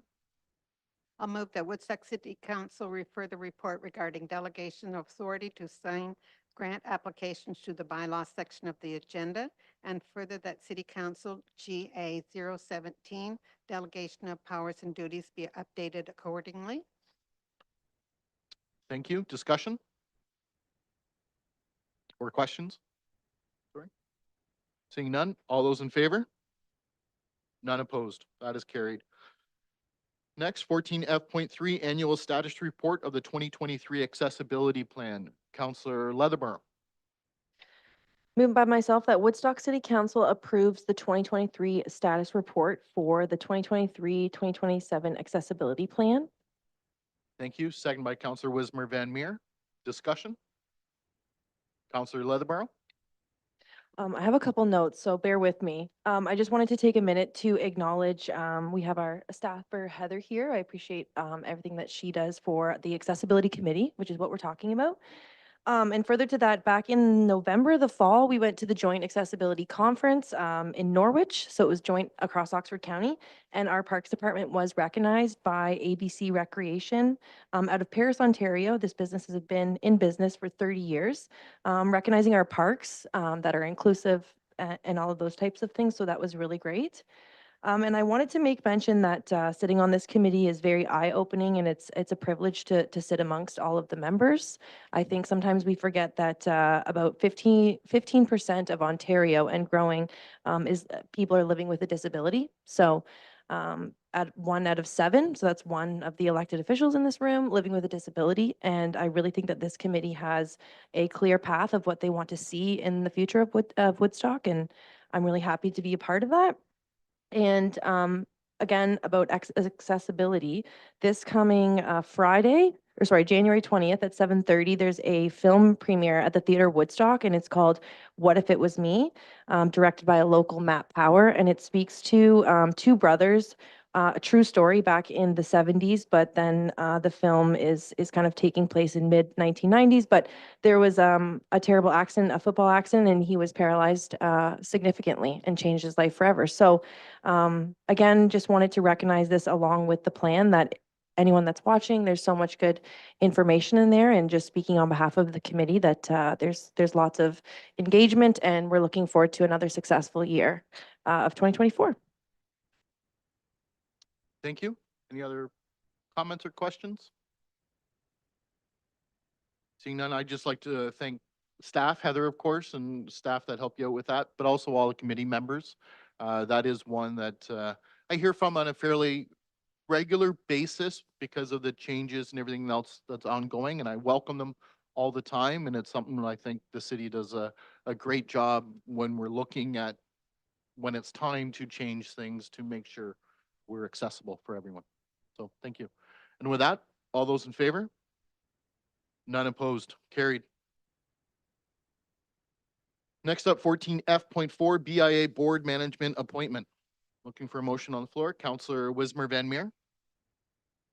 That Woodstock City Council approve the appointments of Eric Boyer, Sarah Hodgkinson, and Wes Mazer to the BIA Board of Management. Thank you. Do we have a seconder? Councillor Leatherborough. Discussion? Councillor Wismer Van Meer. Some fun microphone action happening here. I just want to say, the BIA had their downtown hall last night that I know a few of us attended, and I thought it was really engaging. There was some great conversation. I think the BIA is doing some really incredible work. I'm really excited. I know these three people quite well, and I know how dedicated they are. I'm really excited to see Ms. Hodgkinson getting on there representing the theater, because I think that that's part of our downtown and part of our culture and part of our community that just has never had the right spotlight and the right limelight that they deserve. And I'm excited to have Sarah there because I know she's really going to do some great things along with the rest of the BIA. So I just wanted to say, I think the BIA is doing a magnificent job, and I'm really excited for what's coming up in the next little while. Any other comments or questions?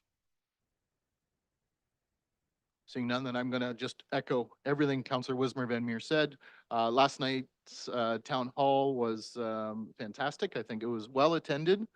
A lot of good discussions there, and I thank Ms. Jarvie and her team, and Dwayne now stepping up, and Steve doing an incredible job of looking at ways we can improve downtown and keep those businesses successful. So with that, I'll call the vote. All those in favor? None opposed. Carried. 14F.5 Records Retention Schedule. Looking for a motion.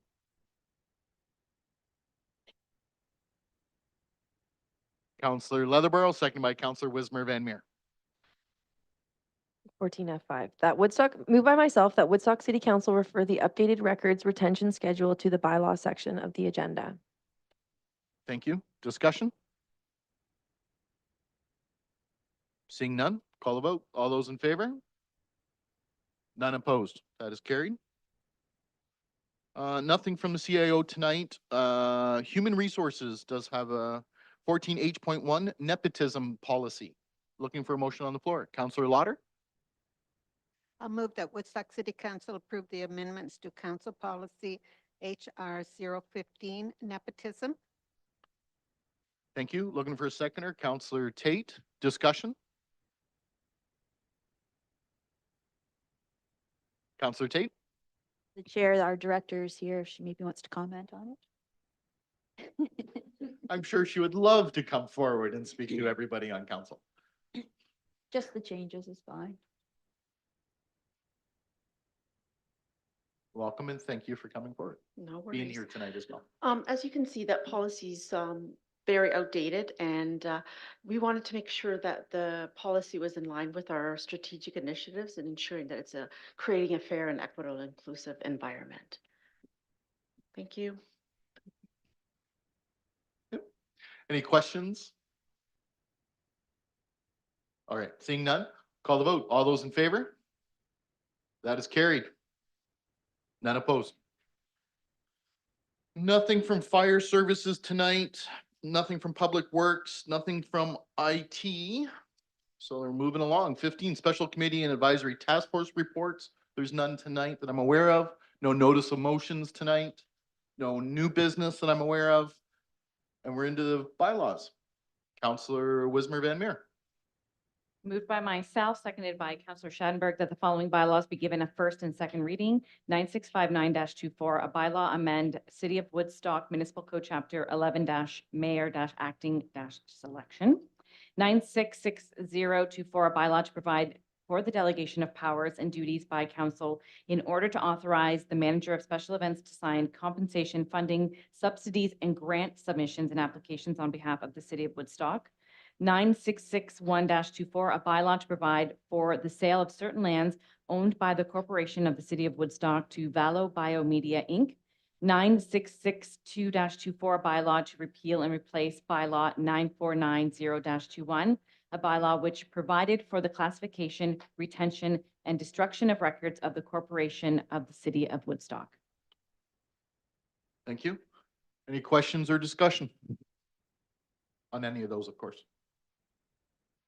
Seeing none, I'll call the vote. All those in favor? None opposed. That is carried. Counselor Wismer Van Meer. Moved by myself and seconded by Councillor Schadenberg that the following bylaws be given a third and final reading, 9659-24 through to 9662-24. Thank you. Last chance. Any questions or discussion? Seeing none, all those in favor? None opposed. So that is carried. And that is our meeting tonight. I'm going to start with Counselor Tate this evening.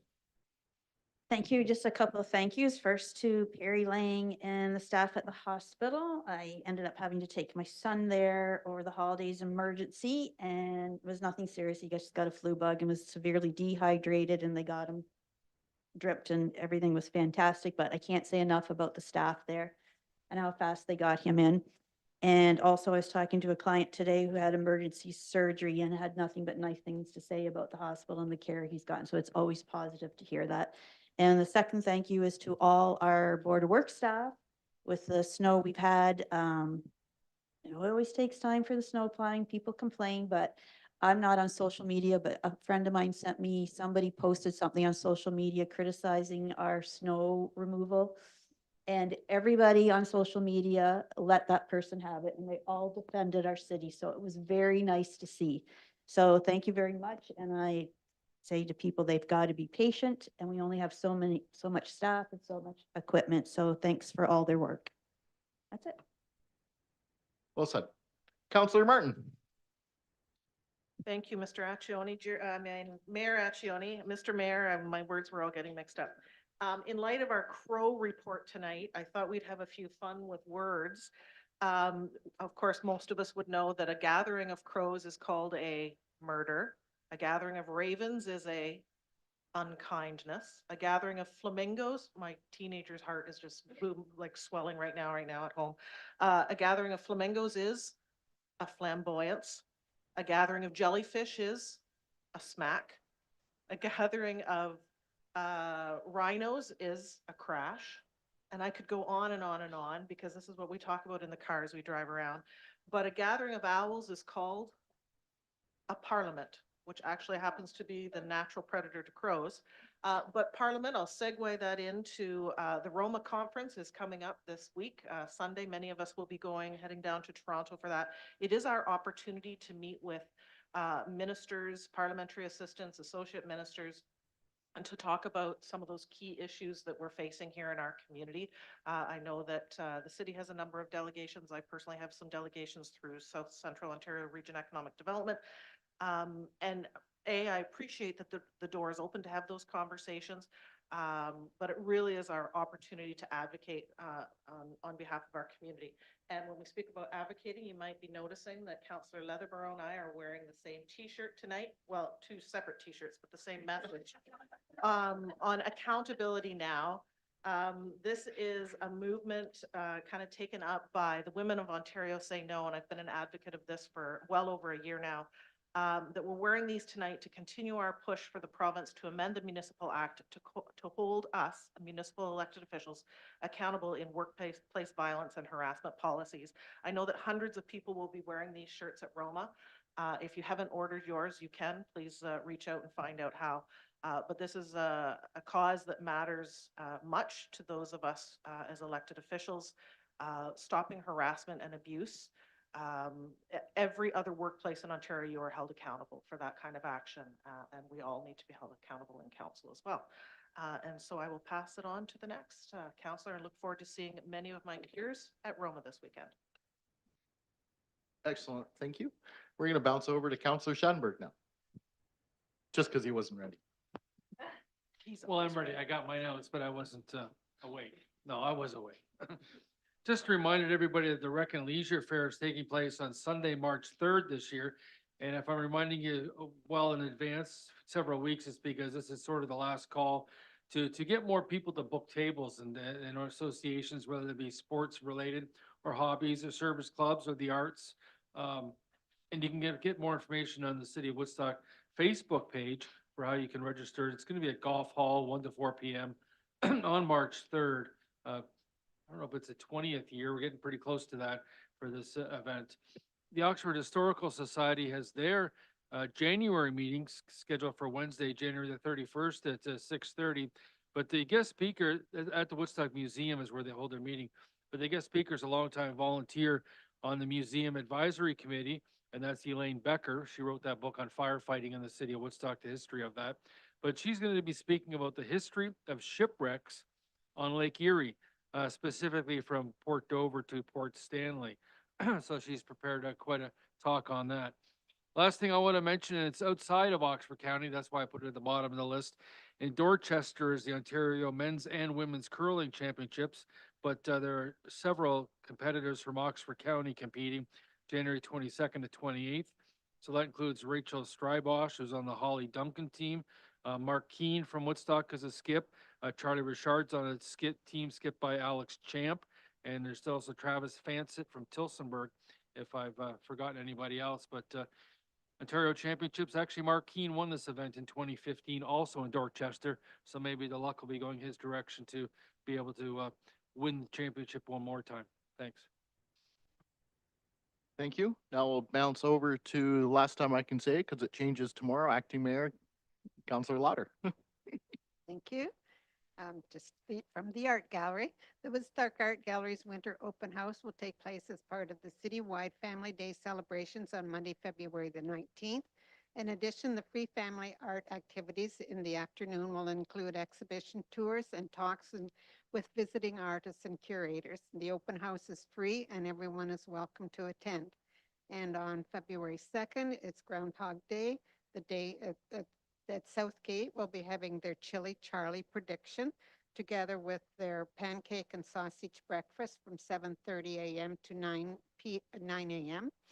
And the cost is $6, and the prediction is to occur at 8:10. And I'm sure that you, Mayor Accioni, will be there to make that prediction. And council members and the public are and invited to attend, so come out and see if spring is around the corner. We all hope so. Thank you. Definitely hope so. Councillor Wismer Van Meer. I'm gonna try to keep mine short because I'm starving. I haven't had dinner, and I know I'm gonna just leave and go eat McDonald's French fries, which is embarrassing, but just a couple of quick things. I'm really excited. Next week, I'm actually going to be assisting at Handbakes for Hospice as their MC this year. Looking forward to it. It's been since 2020 that the event was in person. So it's going to be nice to see that coming back together, of course, supporting VO and Oxford Sakura House. Shameless plug for Big Brothers Big Sisters Play for Kids' Sake is coming up. So you have the opportunity to bowl. We have golf simulation as well as curling. This is a great event for team building, for family, for friends. So if you have any questions, you know where to find us here online. And thank you for a reminder about the Groundhog Day, because I forgot to add it to my calendar. So I'll make sure it's in there now. And looking forward to going to Roma. It's my first time. I didn't get to attend last year. My son got really mad at me when I told him I was leaving on his birthday to go, but he's 15. I told him he'll be able to handle it. So looking forward to that. And my McDonald's French fries. Have a good night. And last but certainly not least, Councillor Leathermore. So Cole's Night of the Year is coming up Saturday, February 24th at 4 p.m. The walk supports, so Woodstock, there's more than one walk happening in Oxford County. So Cole's Night of the Year, Woodstock. These funds go towards Operation Sharing, which as we are all very familiar with the work that happens there. The downtown BIA will be putting in a team, getting our steps in, raising money. And I like to mention to people too that if you can't come to this event and if you want to support Operation Sharing, every week I go to the sharing table, which was once known as Bullwinkle's. really great homemade meals. You're breaking bread with community. You can pay what you can. You don't have to pay if you cannot or you choose not to, but it is Tuesday, Wednesday, Thursday, 12 to 1. And Maryland's meatloaf is off the charts, and it's usually once a month. So it was just on Tuesday, and I didn't go back for seconds. So, and also, very exciting. The upcoming Legislative Assembly of Ontario, a Remarkable Assembly Women's Forum, is going to be held Thursday, March 7th, 2024. So this is an event that I was selected to go to back in 2019. The applications are open until January 21st on their website, and it's for young Ontario women and gender diverse individuals aged 18 to 30 with interest in civics and current affairs. 124 will be selected and applications open until January 21st, as I said. I think I fangirled my way through that whole day. But anyhow, and I just want to say thank you to Councillor Acting Mayor Lauder. To be nominated by yourself, passing the baton is an honor. I know I'm a very big personality, so I do appreciate the unanimous support from this council, and I will have the mayor's back anytime he needs it. Have a good night. Thank you. I have no doubt you will. There hasn't been a lot more I wanted to put or say on my list here. Coldest night of the year, I'd like to just throw that out again. Most of us are involved in separate teams. And please support, if you can't walk, if you can't volunteer that night, please be generous and donate. Operation Sharing, this is their only real fundraiser of the year. And I'd like to say a big thank you to Scott McCaig for his organization. This is, I know he doesn't like the spotlight and he hates his name mentioned, but he needs to be recognized that this is such a huge event, and the city of Woodstock has done such a proud job over the years. If memory serves me, I believe we were 6th overall again last year, possibly 7th, but we were right there in total fundraising for as a city. So hats off. There's a lot of people involved with this, and be generous, everyone, please. There's been a lot of recent passings. It seems that I've had some friends, parents, and et cetera. I don't want to go through them all. I don't want to miss anyone, but just don't forget to call, talk to your parents, talk to your grandparents. You know, just a quick hello, it means a lot. You just never know when something's going to happen. And I haven't had any losses. I'm not trying to say that. It's just, I've been surprised lately, and it's really made me think of that. My grandfather turned 93 January 1st, and maybe that's what's got me into that mode lately. So Saturday, I'd like to mention the What If It Was Me? Matt Powers, think of the world of him and his family, and to see him direct and take a project and make an actual movie out of this is absolutely incredible. Looking forward to attending. I believe there's still a few seats available at the Woodstock Theater for Saturday's event. Please check it out. Tickets, I believe, are $20. They're not expensive, but go and support somebody local that's putting out a really, what I think, I haven't seen it yet, but going to be something really interesting.